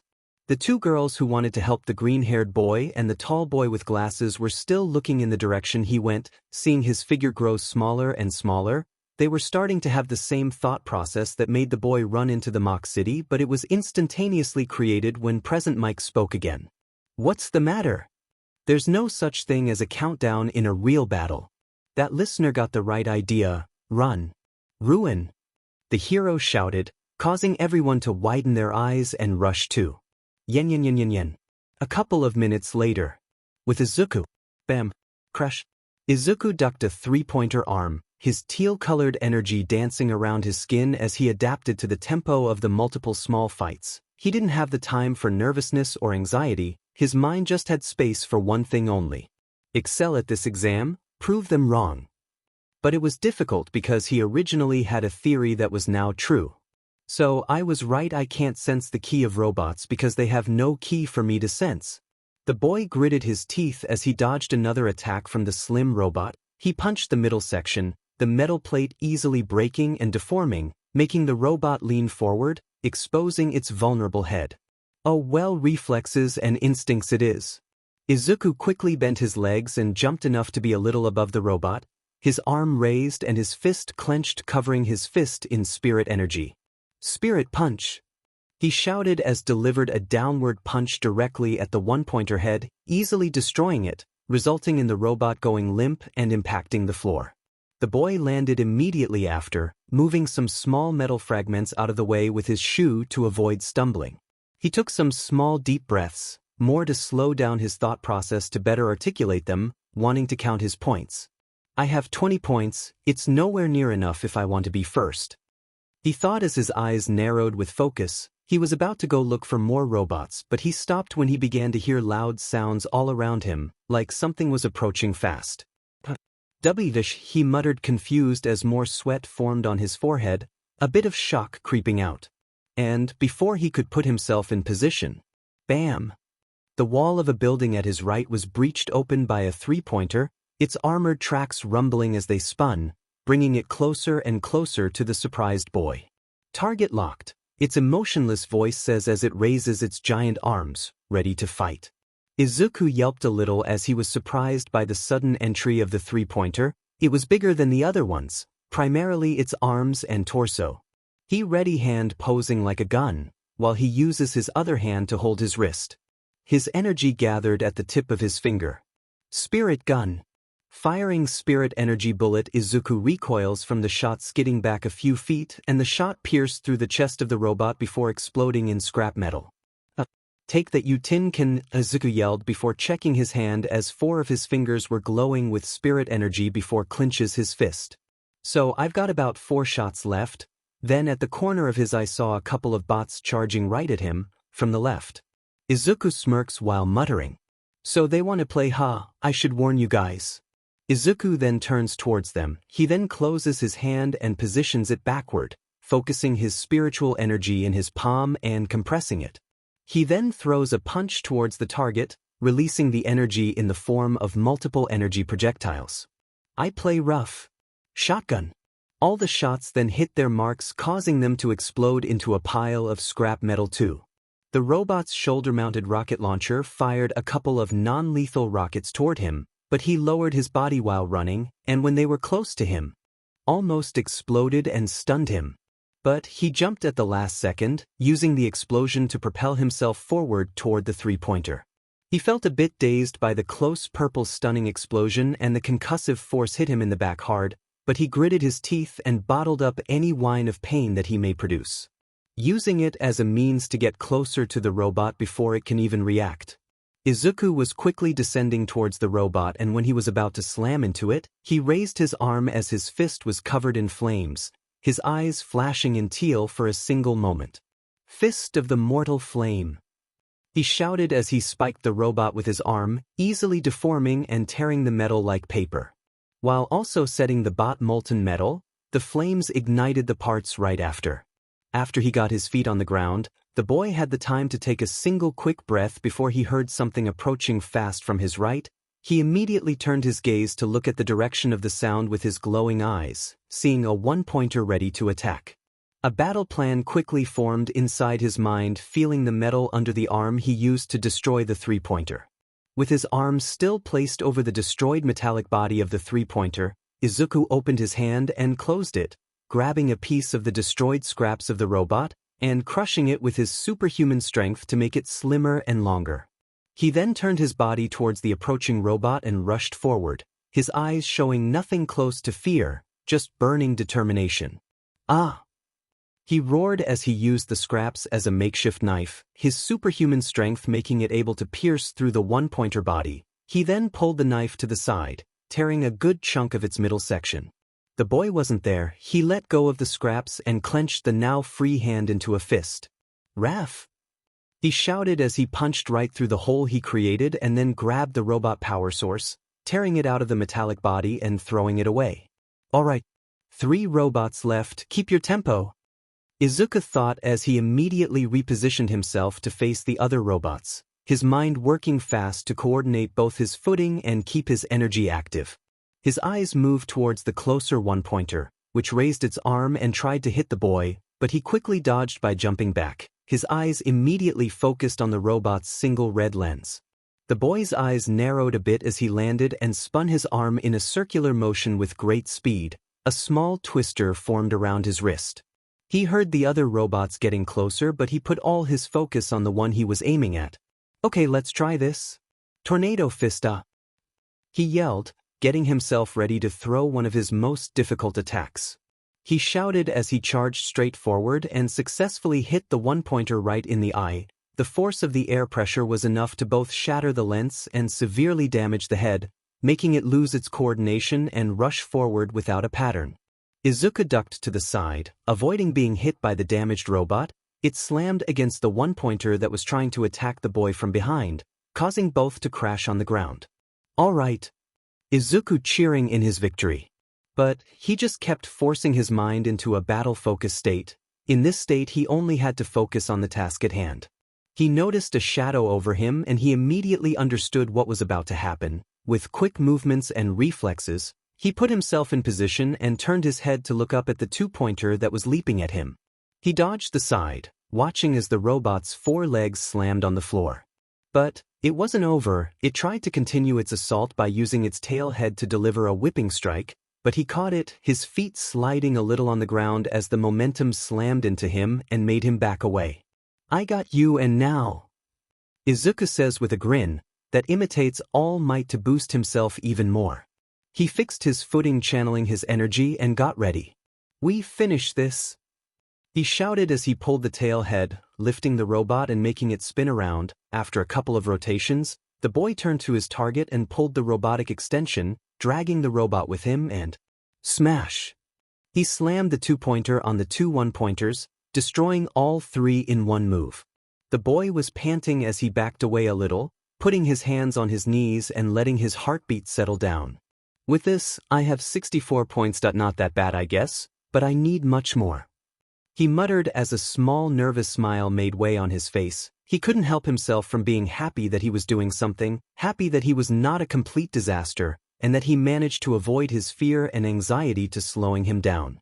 He stopped panting as he straightened up his back, adrenaline still pumping in his system, making him jumpy and ready for action. It's hilarious that he seemed kinda battle-hungry now, searching for a fight himself. "All right.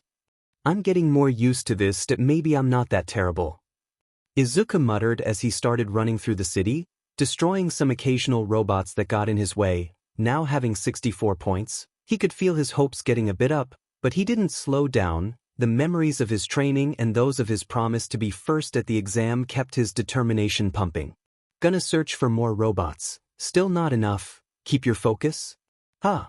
Izuku muttered, but then his thoughts stopped when he began to hear sounds of battle all around him while sensing the different key signatures around.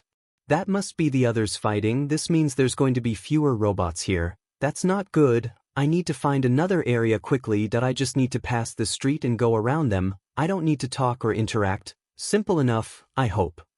Izuku thought as he kept running. The noises got louder, meaning that he was getting closer to the other examinees. The boy kept his focus high to stay on guard and not allow other examines to dull his focus.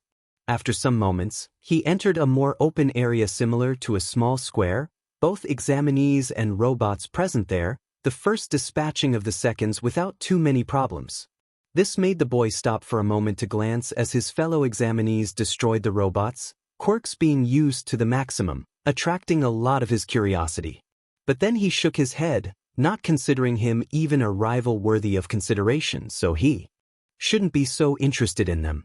Before he could go away in search of a more isolated area, his eyes caught a glimpse of a familiar girl between the battles, the same girl who he wanted to talk to before the gates opened. Her again? Huh. He muttered, but then he stopped when he noticed that she was surrounded. His protective instincts flared up as he was about to shout at her to be careful. But she surprised him with what she did to get herself out of the situation.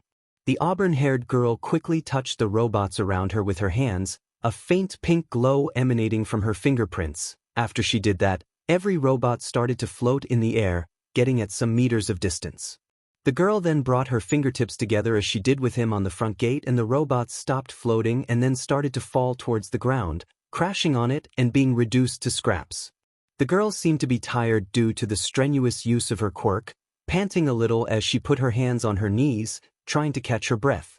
Yen yen yen yen yen yen.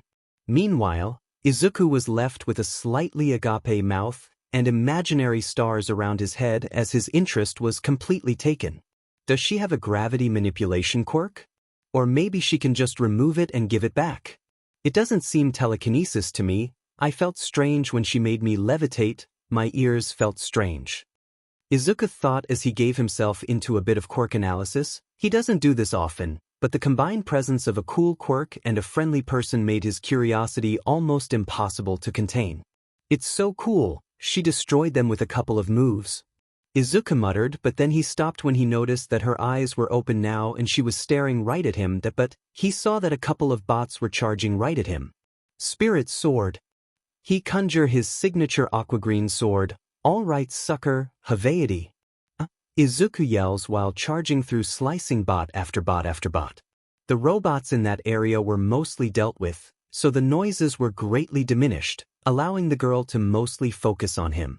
Her eyes scanned him for a couple of moments, and then they slightly widened in realization. Wait, it's him, jumping boy. She thought, a bit surprised as she recognized him once again. She became even more surprised when she noticed the teal energy dancing around his skin, his slightly glowing eyes looking at her for a second before turning to a couple of bots. Then seeing him make a sword out of energy, slice all those bots with a high level of skill. She shook her head and then focused on the exam. Yen yen yen yen yen yen yen. Back with Izuku. After slashing a couple of more bots with his sword, he looks around the area, seeing if anyone needs some help. Then he picked up a familiar key signature. From the left he saw the same pink-skinned girl that he saw at the entrance of the mock city. She was fighting with a group of robots, holding her without being scared. On the contrary, she still kept her confident and energetic grin. Take that. And that. She shouted as she secreted the same corrosive liquid from her hands and threw it at the remaining robots, hitting a 3-pointer on the chest and a 2-pointer on the leg, and then on the head, ending the battle. And with this, 27 points are all for me, but better get more. It would SCK a lot to not get in. She says, but stopped when she noticed the green-haired boy in the corner of her eye. She muttered curiously as she turned her head and then body towards him, her exotic eyes scanning his frame while he was completely in his little world, not noticing that she saw him. After a couple of seconds of pondering, She snapped her finger as she finally recognized him. He is the greenhead those bullies were throwing the insult at. What a coincidence. Fancy seeing him here. What he is doing though. Doesn't seem the type to steal points, and he is just watching me, she thought as she tilted her head to the side. Hey, admiring the show, greenhead? If you continue to look so awestruck, you are gonna make me blush, she teased as she put a hand on her side, winking and sticking her tongue out while giggling. But his eyes widened in terror as he saw something behind the girl. The girl noticed this and was confused. Why did he look so scared out of the blue? What's row dash, she was about to ask but stopped when she heard familiar mechanical noises behind her and then saw a shadow over. She had just the time to turn her head to see the three-pointer she hit earlier with its arm raised and about to hit her. Its frontal plate half melted, but it was still active. The girl couldn't move fast enough both because of the surprise and the robot already starting the attack. It got closer and closer to her, and she was already preparing herself for the ugly bruise that would form because of it and the uncool patches that she would have to wear. But before she could get hit, she heard, "Sword get long." She then opened her eyes to see that the robot's head was pierced through. By some sort of energy, he looked behind and saw Izuku's sword got longer. Pulling back his sword, returning it to normal size and making his sword disappear, he conjured up an aqua-green whip out of energy, leaping into the air, delivering the final strike. Spirit whiplash. Izuku then swiftly slashes the whip in multiple directions, slicing down the bot in pieces. Landing on the ground in front of the girl, seeing there was no danger, he makes his spirit whip disappear, then turns back, kneeling to the pink-skinned girl while having his hands stretch out, offering a helping hand. "Are you okay?" Yen. Observation room. In a dark room lighted only by the multiple screens, the judges were watching the examinees' performance thanks to the many cameras and drones dispersed in the battlegrounds. They were methodical in observing how the examinees that attracted their attention behaved in various situations. The darkness of the room partially covered their features, leaving their identities difficult to see. Nizu was between them, the chimera sitting on one of the seats with a calm smile on his face. The examinees have no idea how many villains are present or their locations. They have limited time in which they must cover a vast area and hunt down every last target, he said, as some of the judges, who will be the examinees' future teachers, if they pass the exam of course. His black eyes glanced through the screens, his sharp mind working very fast and efficiently to break down his future students' abilities and skills. Some use information-gathering abilities to plan out strategies, he says as he looks towards a screen that shows a tall boy with multiple arms on top of a building, his additional arms turned into ears and eyes, increasing the examinee's perception. He then looked at another screen. The judges followed his stare, silently listening to the principal explanation. While others rely on speed to pull ahead of their peers, he continued as they watched the same dark blue-haired boy destroy a robot with a quick kick. His speed made a couple of judges nod and hum, impressed by the boy's quick thinking and speed. Of course, remaining calm under pressure can be a huge advantage. You can't let fear overshadow your own goal, Nizu says as he looks at another screen. A girl with vines as hair was seen facing a group of robots. Behind her stood a fellow examinee sitting on the ground while holding his arm. Even if the girl was outnumbered, she didn't lose her calm. She simply narrowed her gaze, and immediately after, her vine-like hair moved seemingly on its own, a part of it forming a wall to protect the other examinee, and the other group of vines crushed the robots without too much difficulty, as well as pure power and combat ability. Even if the heart should be strengthened before anything else, but that's why we are here. Nizu continued as he looked at a screen showing Katsuki in the center of a mass of destroyed robots, their metallic bodies reduced to smoking scraps heaps. The chimera looked ahead and took a little sigh of satisfaction. This year they have an interesting crop of future students. Considering they have a rehabilitation student, then the successor of All Might, and then a quirkless child with powers that weren't a quirk this year is going to be interesting. The most successful students use a combination of all these tactics. These tactics and skills need to keep the peace in the streets, and they are turned into points in this test. Nizu explained with a smile as he put his paws together. There's just one more thing to test his future students, the most important quality. He was brought back from his thoughts when he heard someone quietly grumbling at his right. The Chimera turned his mouse-like head to look at the source, finding Aizawa looking in particular at two examinees, Izuku and Katsuki. "Something wrong, Aizawa?" Nizu asked, still with a smile, curious of what was in his fellow hero's mind. The underground hero glanced at him with his usual unamused expression, his eyes particularly tired as he didn't get any sleep because of all the noises. "The difference between those two is obvious," Aizawa says neutrally as he looks at the two examinees through the screens, Nizu doing the same. One can't stop himself from protecting others, hindering his villain point intake. Aizawa continued as both glanced at Izuku currently helping the pink girl. They heard one of their colleagues gush about young love, making Nizu chuckle, and Aizawa groaned, already expecting the headaches the green-haired boy would give him. He then took a slightly irritated sigh and glanced at the screen that showed Katsuki, the ash blonde, glaring when someone got close to complain to him that he was destroying too many robots, making him back off. The other didn't get a single rescue point. Your plan of rehabilitating him will be hard and annoying, you know that, right? Aizawa says as he glances at Nizu with a furrowed gaze.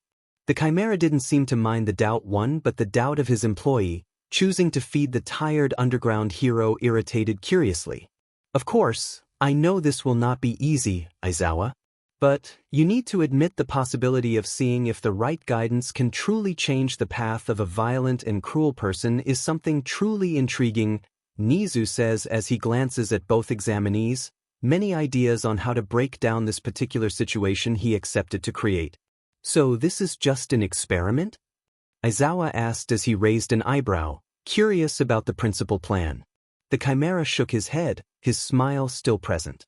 "A test, mostly for young Bakugo. For the victim who has no adult guidance ever to let us handle his abuser, we just handle this. Then, we can work to improve both's journey through this school if possible," Nizu said as he looked down and took a satisfied sigh. Aizawa was about to say something but Nizu whispered again, but it gave a more eerie vibe. "Naturally, all of this depends if Bakugo will pass the exam. If he doesn't, he will not have a second chance and the little test will be forgotten in favor of making him face the ordinary consequences of his illegal and cruel actions.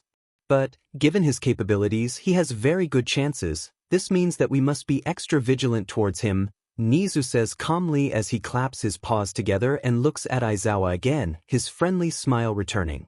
After a couple of seconds, the underground hero grunted in acknowledgement, making the Chimera understand that he was at least satisfied with the explanation. As more and more examinees were shown fighting with everything they had to pass the exam, some judges started voicing their thoughts. "Oh my, doesn't this year's group look promising?" A sultry female voice says with a small chuckle at the end, the owner crossing her long and attractive legs as she leans her head on her hand, looking at the screen with a smile as she sees the students give their best. "Well, we can't know for sure yet." A male gruff voice says, its owner being a tall, wide-set man of a bulky, muscular build. "They all are making interesting progress, for now but," Nizu started to say, making the judges turn towards him. The Chimera looked towards the judge beside him, who looked back, the light of the screen revealing all might in his skinny form. "The real test has yet to come. Let's see how they react. Yagi-san, activate our special guest," Nizu says with a smile. The number 1 hero nodded and pressed a button, the name Haruki switched under it. Yen yen yen yen yen yen yen. Meanwhile, Izuku. "Spirit gun!" Izuku shouted as he fired another spirit bullet and launched the attack right on a one-pointer head, damaging it. The robot staggered, having severe difficulty with its coordination now that it was blind and its control point was damaged. He narrowed his eyes and didn't wait for another second to point his right hand in a gun position. "Hiya!" he shouted as he fired his third shot and launched another spirit bullet, finishing the job and causing the robot to fall. Limp, smoke coming out of the damaged head. The boy panted as he held his right arm with the other, his fingers twitching. 70 points, that should that be enough. Pant, Izuku started to say between pants, but then he started getting winded because of using his spirit gun. He looked at his palm and noticed that only his index fingertip was glowing, and signs that his body was starting to suffer the recoil of using his spirit energy in battles. But he stopped when he heard terrorized screams coming out from the front. His eyes widened, instincts kicking in immediately, urging him to rush forward and see if there was someone in danger. But before he could do that, the ground started to vibrate. What is happening? He thought, starting to get very scared. What could create so much vibration on the ground? He didn't have to wait for the answer, as he saw smoke coming from behind the building at the end of the street in front of him. Other examinees were seen coming from the T intersection, running towards him terrorized. The smoke became closer and closer to the building until a titanic robotic hand was placed on the top of the building, and then it pushed down, completely obliterating the building. The boy stepped back as his face paled, his pupils shrunk as he saw the owner of the hand reveal come forward over the rubbles, an enormous faux villain, a zero on its massive head. Even if Izuku was very far away, he could see that the robot was extremely tall, much more than the building of this city. It's that the zero-pointer. It's not a little too big. Izuku thought as his blood froze. He couldn't ever find himself able to face it at his current rookie level, especially in his poor conditions. The robot clenched its fist and punched forward, creating an enormous quantity of small debris to be thrown forward together with a very strong wind, diapering the smoke. This made the examinees that were running stumble. Some even fell, but they dodged the rubble as much as they could and continued to run in Izuku's direction. He was about to turn around and run too, but he remembered Present Mike saying this robot wasn't expected to be fought. It wouldn't have granted any points. But still, he wanted to be a little slower than the others so he could make sure that everyone would run away. Before he could start running, he heard something that made his entire body stop in his tracks. Ow! He heard a whine of pain coming from the zero-pointer direction. It was muffled by the other examinees screaming, the rumbling sounds of the zero-pointer, and the distance between the source and the boy. But it was enough to bring his body to a stop. His eyes widened as he quickly looked back and his pupils shrunk, finding who it belonged to. The same auburn-haired girl that he met at the front gate and briefly exchanged a wave during the exam was on the ground, a piece of rubble over one of her legs. She had a pained expression on her face, her eyes closed as she tried to dull the pain in her leg as she tried to hurry up, but she just managed to push herself a little from the ground. Everything seemed to slow down for Izuku, the vision of the titanic zero-pointer getting closer, the examinees running beside him, his own heartbeat being audible, and the kind girl being blocked and at the mercy of the zero-pointer. "Let's do our best, jumping boy." Giggle. The memory of what she told him at the front gate crossed in his mind. His hero instinct inside his brain, his pupils dilated as his nerves seemed to be on fire, and his eyes glowed teal, and every single part of his mind shifted from fear to burning determination to rush forward. Izuku's entire body was immediately surrounded by spirit energy as he rushed forward without a once of hesitation. His instincts weren't a voice urging him to help others. It was his aspiration, one he would never question. He didn't notice that the same pink girl that he helped before just ran past him but stopped when she saw him standing there immobile. She didn't see the auburn girl, so she immediately thought Izuku was simply scared. She tried to reach for his arm and drag him with her so they could run, but he just started floating from the ground before flying towards the zero-pointer, soaring past the dark blue-haired boy in the process, who also stopped, leaving both shocked by him running towards the titanic robot. Izuku skipped past the other examinees, using his increased speed to avoid butting into them, his eyes a mix of green, teal, and surprisingly a flicker of gold as he could feel the burning determination to help the girl dull any pain that his strained body was feeling. The adrenaline started pumping in his system once again, making him increasing the power of his spirit energy beyond the limit feel less painful. After dodging a couple of debris soaring up into the air ready for his attack, the girl looked up in surprise. This immediately attracted every judge's attention, who now focused on the screen that showed him with laser-like focus. Spirit. Izuku started as he passed through the robot's fingers. Now just in front of the robot's head, his spirit energy covered his entire body as he extended the limb, pointing his fingertip, charging up his final shot with his signature constant high beeping. A huge spirit bullet started forming much larger from his other shots and Gyuanin. Izuku roared as he shot a huge spirit energy bullet into the zero-pointer head with everything he had, destroying it and causing the titanic robot to fall backward, explosions rampaging all around its body as its internal components were either broken or fried because of the extreme damages. Izuku, still floating in the air panting from exhaustion, had a smile on his face while muttering out, "Phew, that was easy." After seeing the destruction, Izuku felt his spirit energy was low, but it was enough to keep him in the air. However, he didn't, and that wasn't the time right now. He quickly descends the ground, tripping slightly before landing on the ground, panting somewhat with his hand on his knees. "Man, that was intense," Izuku mutters, quickly looking over his shoulder and seeing that the girl that he just saved was being helped by the other examinees, which he sighs in relief. He then headed out to rest up, wondering how good he did. Yen yen yen yen yen yen. The judges looked with extreme interest as they saw the zero-pointers being destroyed by a single blast of energy from the same examinee that attracted their attention. All Might was at the edge of his seat, his grin even wider while watching his quirkless hero instincts for a second time, much better than the first. Nizu was cheering happily beside him, extremely satisfied at the display of courage, heroism, and strength. Such power. The one that stands more among the already promising crop of this year. A calm voice says, belonging to what appears to be a humanoid block of cement with black, seemingly shut eyes and gray hair tied into a short ponytail. His body shape is evenly blocky all around his body. He was wearing an outfit consisting of a sleeveless brown suit that included yellow stripes, shorts, and an elongated collar. He also sports gray shoes with yellow soles. His tiny eyes were a bit wider, impressed by the display of overwhelming strength.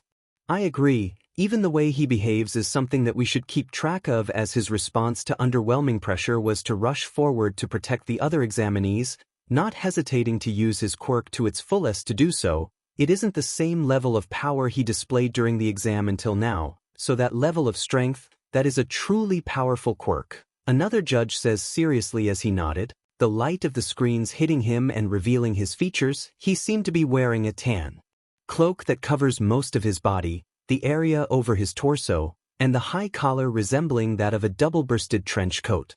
His head was covered by a black helmet with a jaw guard attached over his nose and around his jaw and circular mufflers. He also seems to have lightweight prosthetic legs. His arms weren't visible, possibly because they were kept under the cloak. Nizu laughs at this, which caught the attention of the others. Nizu sir, is something the matter?" Cementos asked in confusion. Oh, the reason is that this examinee is completely quirkless," Nizu answered, which caused everyone except for All Might to be completely shell-shocked. While looking, Aizawa looks disturbed and unimpressed, crossing his arms. Yen yen yen yen yen yen. 1 week later, Midoriya's house. Izuku sat silently in front of the dinner table, staring blankly at his plate while slowly moving his chopsticks through the food, almost playing with it. There was just so much going on in his head right now that he didn't notice himself drifting off into thought again. The results of the exam, and now also that nice girl he met a week ago. It was hard not to go off track and forget what he was doing, in this case, eating. Izuku! He heard a sound coming from the front. He forgot or didn't register that his mother was sitting in front of him while eating, and from the sounds the boy heard before, those weren't his memories, but his mother's voice calling him. This made him blink and look up at her, noticing that she seemed a bit concerned and confused. "Izuku, hey, what's wrong? You don't like it? I can make you something else if you want." Inko asks with a bit of worry. She noticed some moments ago that her son had stopped eating halfway and was staring at his plate with a confused and thoughtful expression. She tried to call him to see if everything was okay, but he didn't answer the first 2 times. Her son zoomed off a lot. But this time, he seemed particularly out of it, and by the way he was looking at his plate, maybe it was because he didn't like the food. No, Mom. Everything is fine. The food is good. I'm just a bit distracted, that's all," he said nervously as he quickly waved his hands nervously, being careful to let go of his chopsticks to not cause a mess. He needs to be careful with these mind storms, especially in front of others. Inko slightly tilted her head to the side as her eyelids dropped a bit. That's not being simply distracted, he seemed to silently panic to himself, his expression changing continuously like he was fighting a war in his head. "If something is bothering you then, you can talk with me," she says as she places her chopsticks beside her plate, wondering what was bothering her son so much to make him zoom off so much. Well, it's nothing important, I'm just worried about the results of the exam. It wasn't all the truth, he was still very perplexed about the intentions of those people his age he met during the exam. The more he thought about them, the more he could feel himself grow anxious as he remembered how physically close he was to some of them, and how he had friendly conversations. Oh, don't worry about it, you have been working and studying so hard, I find it hard to believe that my little hero didn't catch the teacher's attention.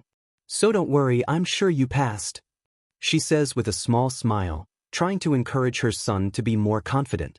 The boy was silent for a couple of moments before going back to stare at his plate. I guess you are right that I made as many points as I could. I hope it's enough, he muttered still uncertainly, but at least it seemed that her words managed to ease up his anxiety a little. Without saying anything else, he took his chopsticks and resumed eating, his face lighting up as he could feel the taste in full. Sometimes he lost his sense of taste, but he was happy that it didn't happen again in months. Yen. Late afternoon. Izuku was sitting on his bed, looking down at his open notebook with a thoughtful stare. The anxiety of not knowing if he passed or not. Frankly, he knew he passed the written and practical exam with no problem. Maybe it was just normal to be anxious about the exam. Before he knew it, his door was shoved open by Inko, who was comically sliding on the floor as soon as she entered his room, something in her hand. Izulzulzu. It's here. It's here. Inko says quickly as sweat comically flies from her head. She showed that in her hand she had an envelope with the UA symbol on it. Izuku stared at her blankly before blinking and recovering from his stupor, raising himself from the bed with an even more nervous and panicked expression as his brain just registered that the results of the exam were here. Thank you, Mom, he says as he takes the envelope, noticing that it was a bit heavier than he expected. There was something hard inside. I will wait for you here, don't worry about anything, honey, I'm sure you have passed. She encouraged him as she raised herself from the floor, a less nervous smile on her face. She was sure he passed. Nobody would be blind not to see what she saw in him, the kindest and sweetest hero around.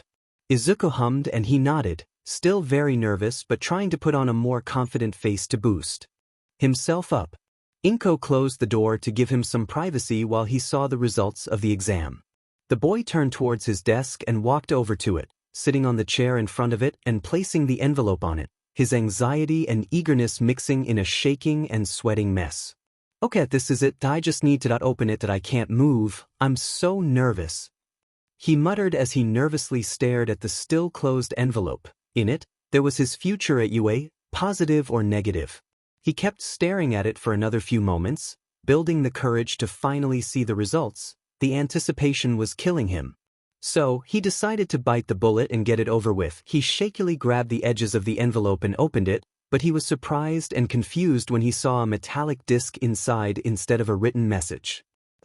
What is this? He muttered confused as he grabbed the disc and looked at it from various angles, noticing a button on it. Maybe it's a tape recorder? But it's so weird, why not a simple letter? Izuku muttered confused as he, seeing that there was nothing else on this disc, decided to press the button and see what it was. Immediately after, the upper part turned on, and then a beam of light followed, revealing that this wasn't a tape recorded but a holographic projector. Whoa! Izuku gasped in surprise as he dripped the projector on the desk, his eyes glancing up as he saw the light form a rectangular shape similar to a TV. The screen was black at the start until, hello, I am the one who could be a dog or a mouse or a bear, but more importantly, I'm the principal. Nizu's cheerfully voice was suddenly heard from the projector, the hero being seen up close on the hologram. Huh, the principal. Cool, Izuku spoke nonchalantly. The hologram kept talking, attracting his laser-like attention. First of all, I am going to blunt you are in, congratulations, Nizu said, and Izuku was shocked, but mostly happy. I'm in, I did it, he muttered. Nizu explained as he raised the remote and clicked a button on it. The screen behind him lit up and showed the ranking. With Izuku in the first place. 170 points. Congratulations, Mr. Midoriya. You are first in the ranking. If I remember correctly, you beaten All Might score, which was 110 points. You excelled at the exam, and looks like you did it. And do you know what this means? All Might asked as his smile widened even more, like he already knew his Izuku was feeling right now. He was right, every word was making his knees weak and his emotions difficult to contain. Relief and happiness finally started to dominate his mind for once, his vision getting a bit foggy because of the tears dripping. Mr. Midoriya, you passed with a perfect score. Congratulations, my student, for being the first quirkless child to pass the exam. You are already that dependable and exciting hero you wanted to be, don't you think? Nizu said as he put the remote on the desk and turned towards the camera, ready to say something that Izuku wanted to hear all his life. Welcome, Mr. Midoriya, to your Hero Academia. The hero concluded as he held his paw forward as if to invite Izuku into his dream. He couldn't believe it. He not only passed, but he also excelled like he wanted that. He proved those that doubted him wrong. The uniform and your school ID will be delivered to your house shortly. Be careful not to lose them or destroy them, but for now I must cut off the video. Stay safe, my young student, haha. Nizu concluded as he made a salute gesture. The hologram turned off immediately after, leaving Izuku silently starting ahead with teary eyes and something plastered on his face, something he rarely did. Outside the room, Inko was walking back and forth outside her son's room, worry and anxiety oozing from every pore. Even though she was sure no teacher would see her son's heroic qualities, this world is cruel, especially considering how the teachers of the other schools Izuku used to go to treated him. But she had hoped this time would be different.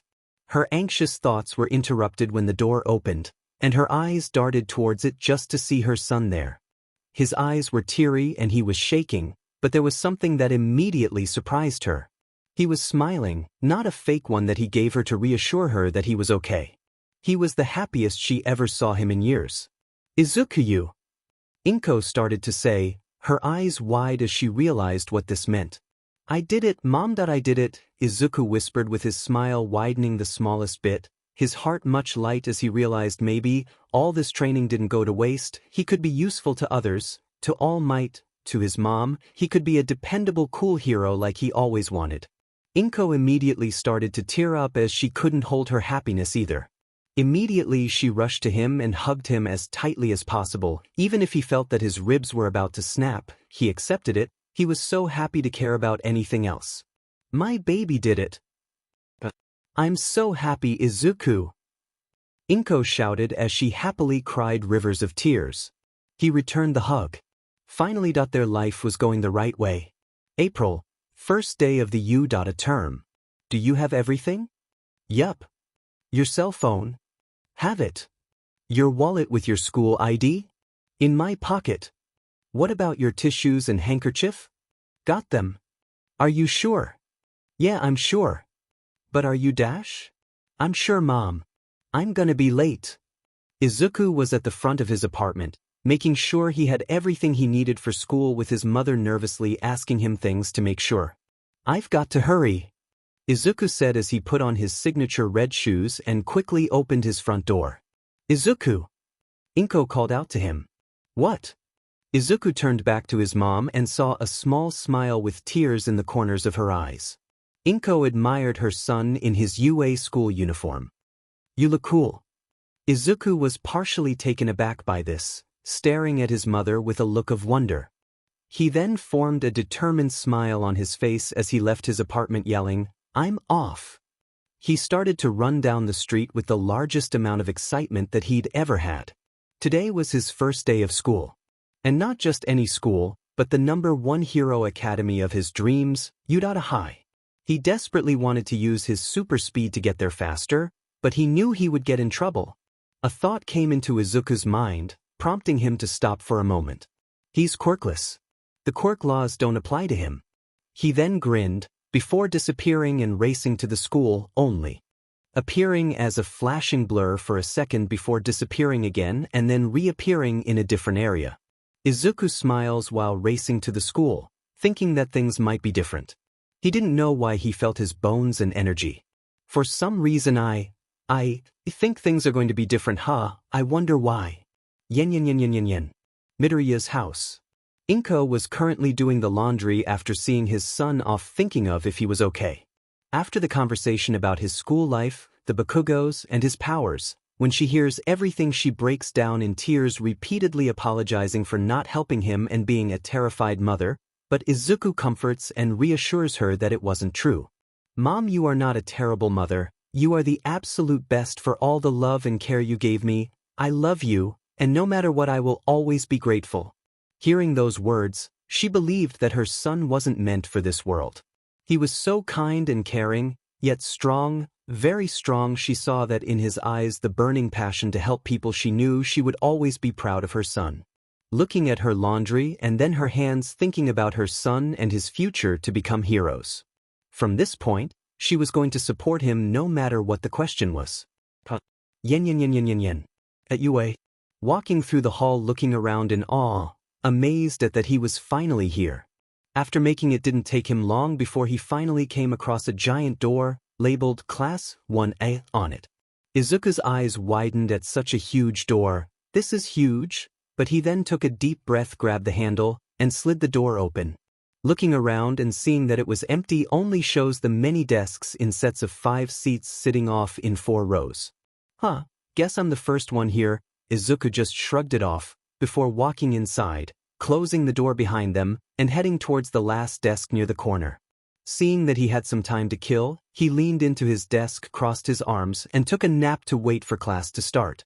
Soon other students started coming in and took their seats.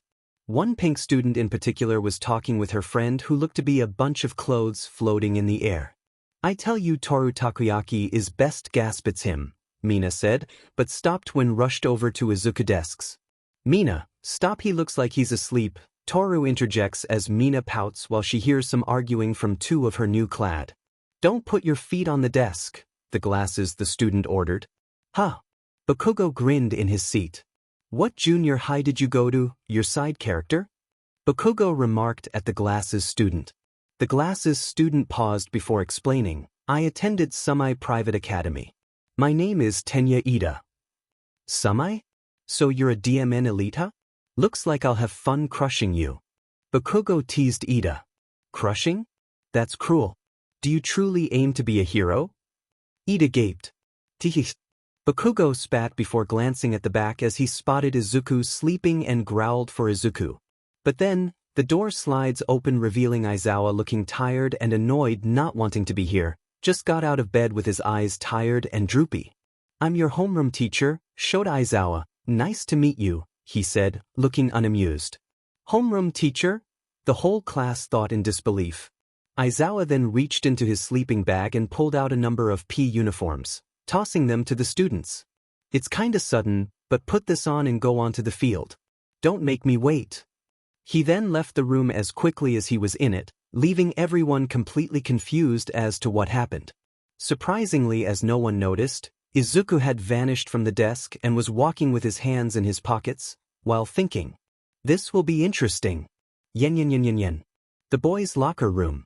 Currently in the locker room, Izuku thinking about the test in their homeroom. He knew Aizawa Eraserhead had a reputation in Yua. I mean, that man literally expelled his entire class all because they didn't have the potential. I mean, it was the first day with much of nervous teenage. What did he expect? But his thoughts were cut when heard. The hell? Dude, what's up with your body? Everyone except for Bakugo looked and either gasped or cringed at the sight. The boy had grown more, now standing at 6 feet 0 inches and possessing an indisputable mass of hardened yet lean muscle over his entire frame. But what scared them was that they saw multiple scars, gashes, and what looked to be explosion scars on his body. That he did that to you? The yellow, spiky-haired guy stuttered while asking. Izuku didn't say anything and just got the rest of his gym uniform on and walked out to the fields, leaving everyone speechless. Yen. After making it to the field, they saw Aizawa, who didn't look annoyed and unimpressed. I hope you all have a good reason to take things slow because with each second you waste, more lives are taken, Aizawa says bluntly, causing everyone to flinch except for Izuku and some others. Now, the staff of UA was given freedom on how they teach their students, and as such, I would rather we jump straight to business as the orientation is irrelevant, Aizawa says before grabbing his phone and showing a list of activities on the screen. We're going to do physical tests here. Most of these were done in middle school, But unlike them, you are all required to use your quirks for this.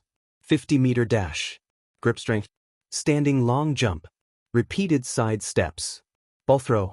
Distance run. Seated touch. Sit-ups.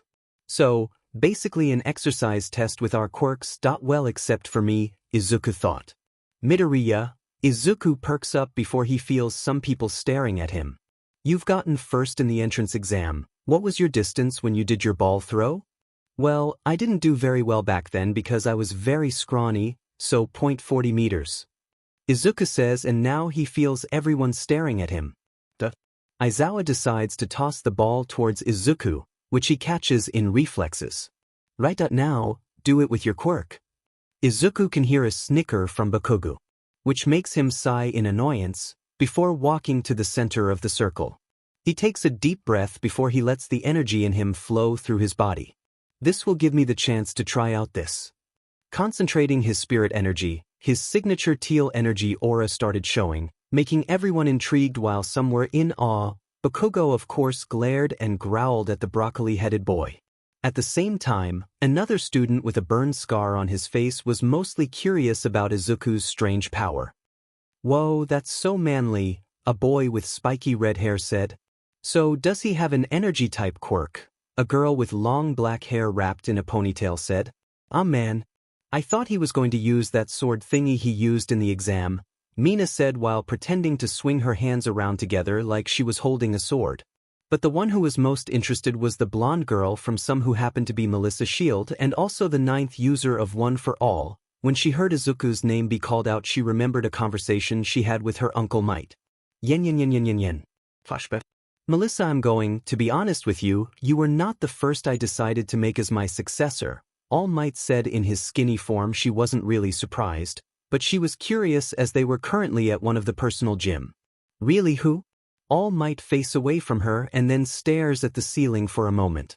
A young boy around your age, and surprisingly this boy is also quirkless like you. This shocked Melissa to hear there's someone like her in Japan. He's just like me.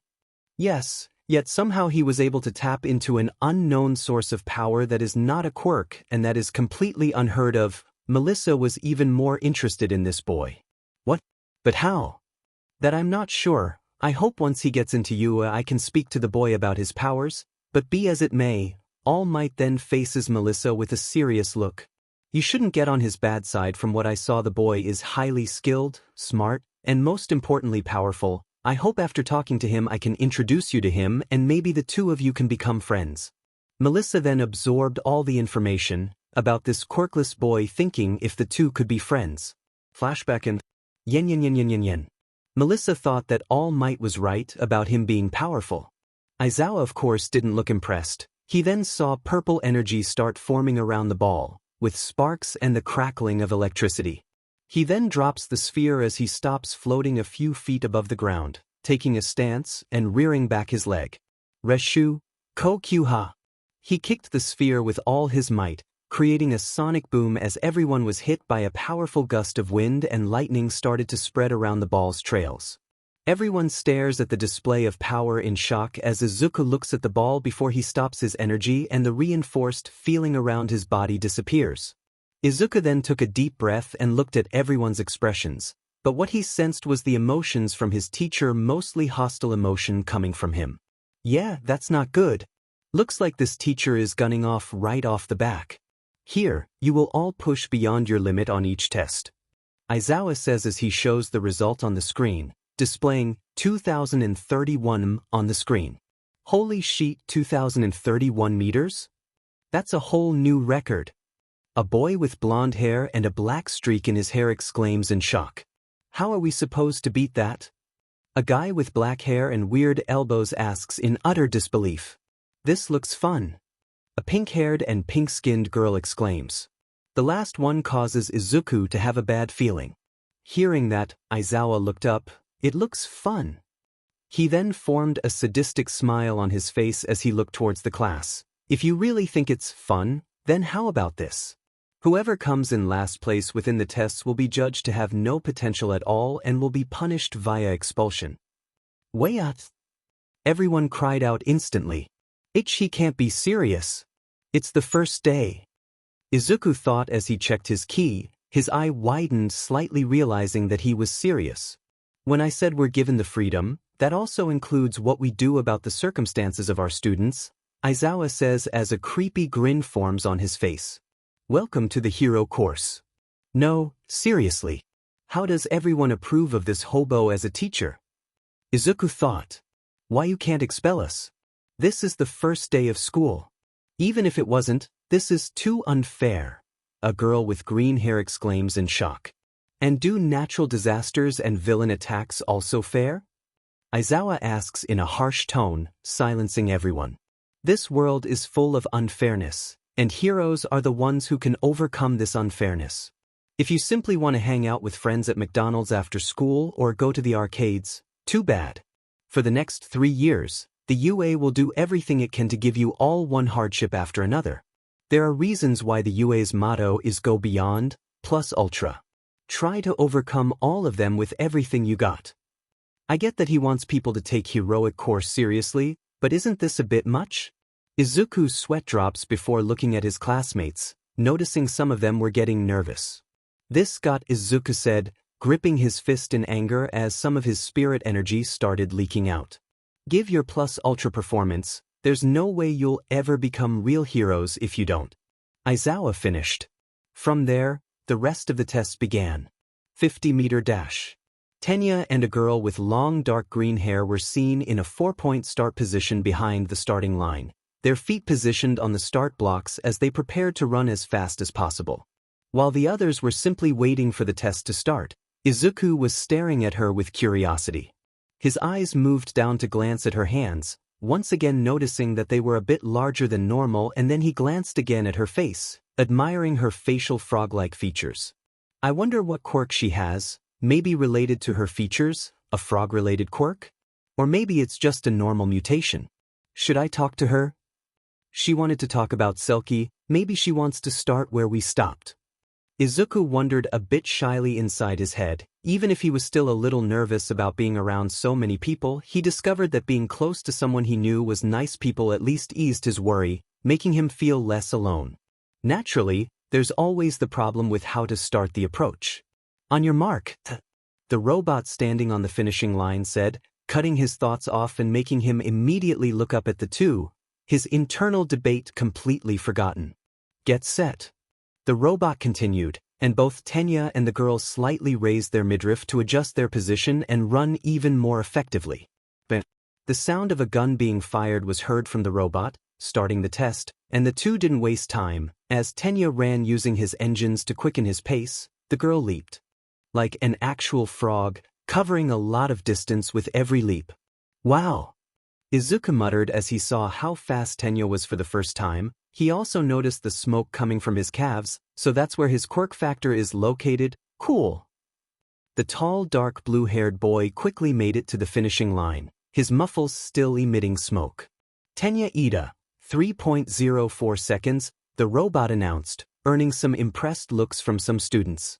The girl caught up after a couple of seconds, landing on all four at the finishing line. Tsu Ajui, 5.58 seconds, the robot announced, the girl in question turning to look behind with a calm expression, the tip of her long tongue being outside of the corner of her lips. So that's her name, huh, interesting, Izuku said inside his head, thinking of the possibilities she could do with her quirk. Soon everyone started going one by one until it was his turn. Getting in position, he barely noticed that it was Bakugo. You're going to lose, you quirkless sheet, Bakugo barks while Izuku just sighs and slightly shifts his feet. Everyone was confused about what he was doing. Aizawa's eyes narrowed looking at Izuku, knowing that the boy wasn't taking this seriously. The two races get ready to start. On your mark, the robot standing on the finishing line said, get set. The robot continued. Bang. Whoosh. In that second, Izuku disappears before their vision using his super speed technique, races towards the finishing line, leaving everyone in shock. What the hell? He just vanished. Did he teleport? Izuku Midoriya, 1.98 seconds, the robot announced, as everyone looked over to see Izuku stretching his arms and legs, not even looking to be breathing hard. Huh, not bad, even though he held back. What? Impossible, you be yesterday. I won't let you overtake me, Katsuki thought angrily as his explosions got bigger, going as fast as possible to catch up to the green-haired boy. Explosive speed. Katsuki shouted as he put his arms back with his palms facing his opposite direction, unleashing small explosions to propel himself forward at high speed. Katsuki Bakugo, 3.87 seconds. The robot continued, making Katsuki's eyes widen too but also shake, pure disbelief in his mind. He was beaten by Deku, again. And by using a power that he used before. Bakugo glares at Izuku, barely glances at him, before walking towards the group, gritting his teeth in anger. I'm going to kill that nerd. While Izuku was walking, he was able to sense a familiar key signature which he glanced at a certain and saw was All Might, who was picking through All Might and then noticed was panicky and hiding back in the corner. Yen. Soon one by one each test started going off, with Izuku getting the top score in each test without using his spirit energy at all. Of course, Bakugo got angry with Izuku while Aizawa just narrowed his eyes watching Izuku not put any effort into the test, but he also another student was also holding back as well. After all the tests were done, the students were waiting in front of the screen that would show their results. Many had their hearts hammering in their chests, scared that they may be the ones who would go home. It didn't help their stern teacher walking in front of them, standing there with a remote in hand. Okay, I'll quickly tell you the results. You should probably have a good idea of your standing already. It's a waste of time to explain each one verbally, so I'll show you the results all at once. Aizawa explained, and as soon as he did that, he tapped a button on his remote, causing a holographic screen to be shown to everyone, the rankings on it, and what the students saw shocked many of them, especially one. 1. Momo Yaoyorozu. 2. Shoto Todoroki. 3. Katsuki Bakugo. 4. Tenya Ida. 5. Fumikage Tokoyami. 6. Mizo Shoji. 7. Mishiro Ojiro. 8. Eijiro Kirishima. 9. Mina Ishido. 10. Toru Hagakure.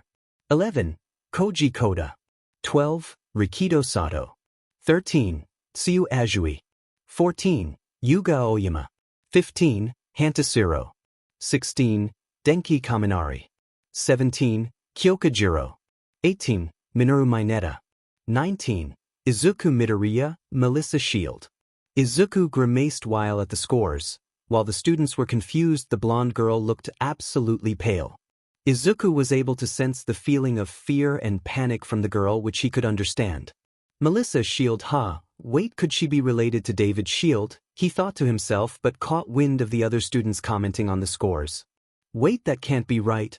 There has to be a mistake. Yeah, those two scores can't be that low. This is so unmanly.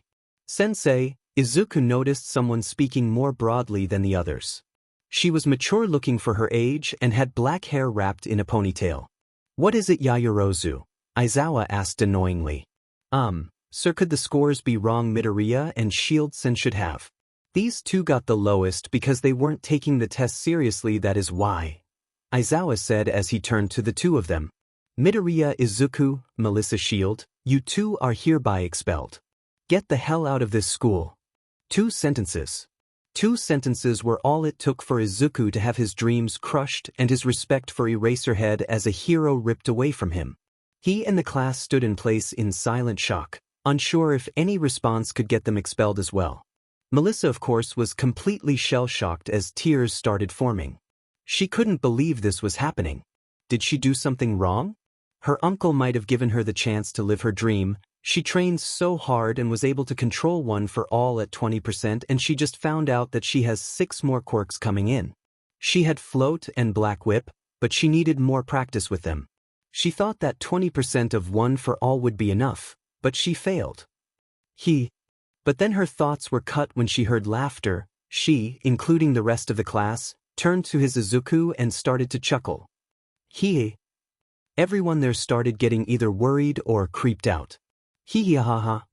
Aizawa getting angry and annoyed by this. This kid being a hero is some sort of game. Thinking about lying to be quirkless will give him some sort of sympathy. No way. Finally having enough of this kid, he decided to speak up. What's so funny, you brat? Aizawa spat in anger. Then in the moment, Izuku slowly stopped laughing while looking at Aizawa with a displeased expression. Well, to think after everything that I've been through, what I have seen from this dark society, I thought UA would be different, but... Izuku looks directly at Aizawa and uses his super speed technique to dash Aizawa at incredible speed which no one saw coming. So fast. The man himself barely registers that Izuku was in front of him, looking at him as if the hand of death was staring right at him. In that instant, Izuku quickly hit every one of the pressure points in his chest in a different finger strike. Aizawa in the moment felt a pulse run through his entire body. He gasped as he felt like something was sealed. What is this feeling? Then within a split second, Izuku had Aizawa on the ground face first.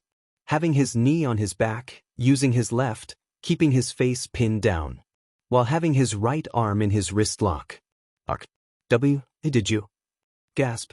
Aizawa stopped as he glanced at Izuku, but when he did he saw the face of disappointment and expression of silence and anger on his face. So as I was saying, this school is nothing but a joke.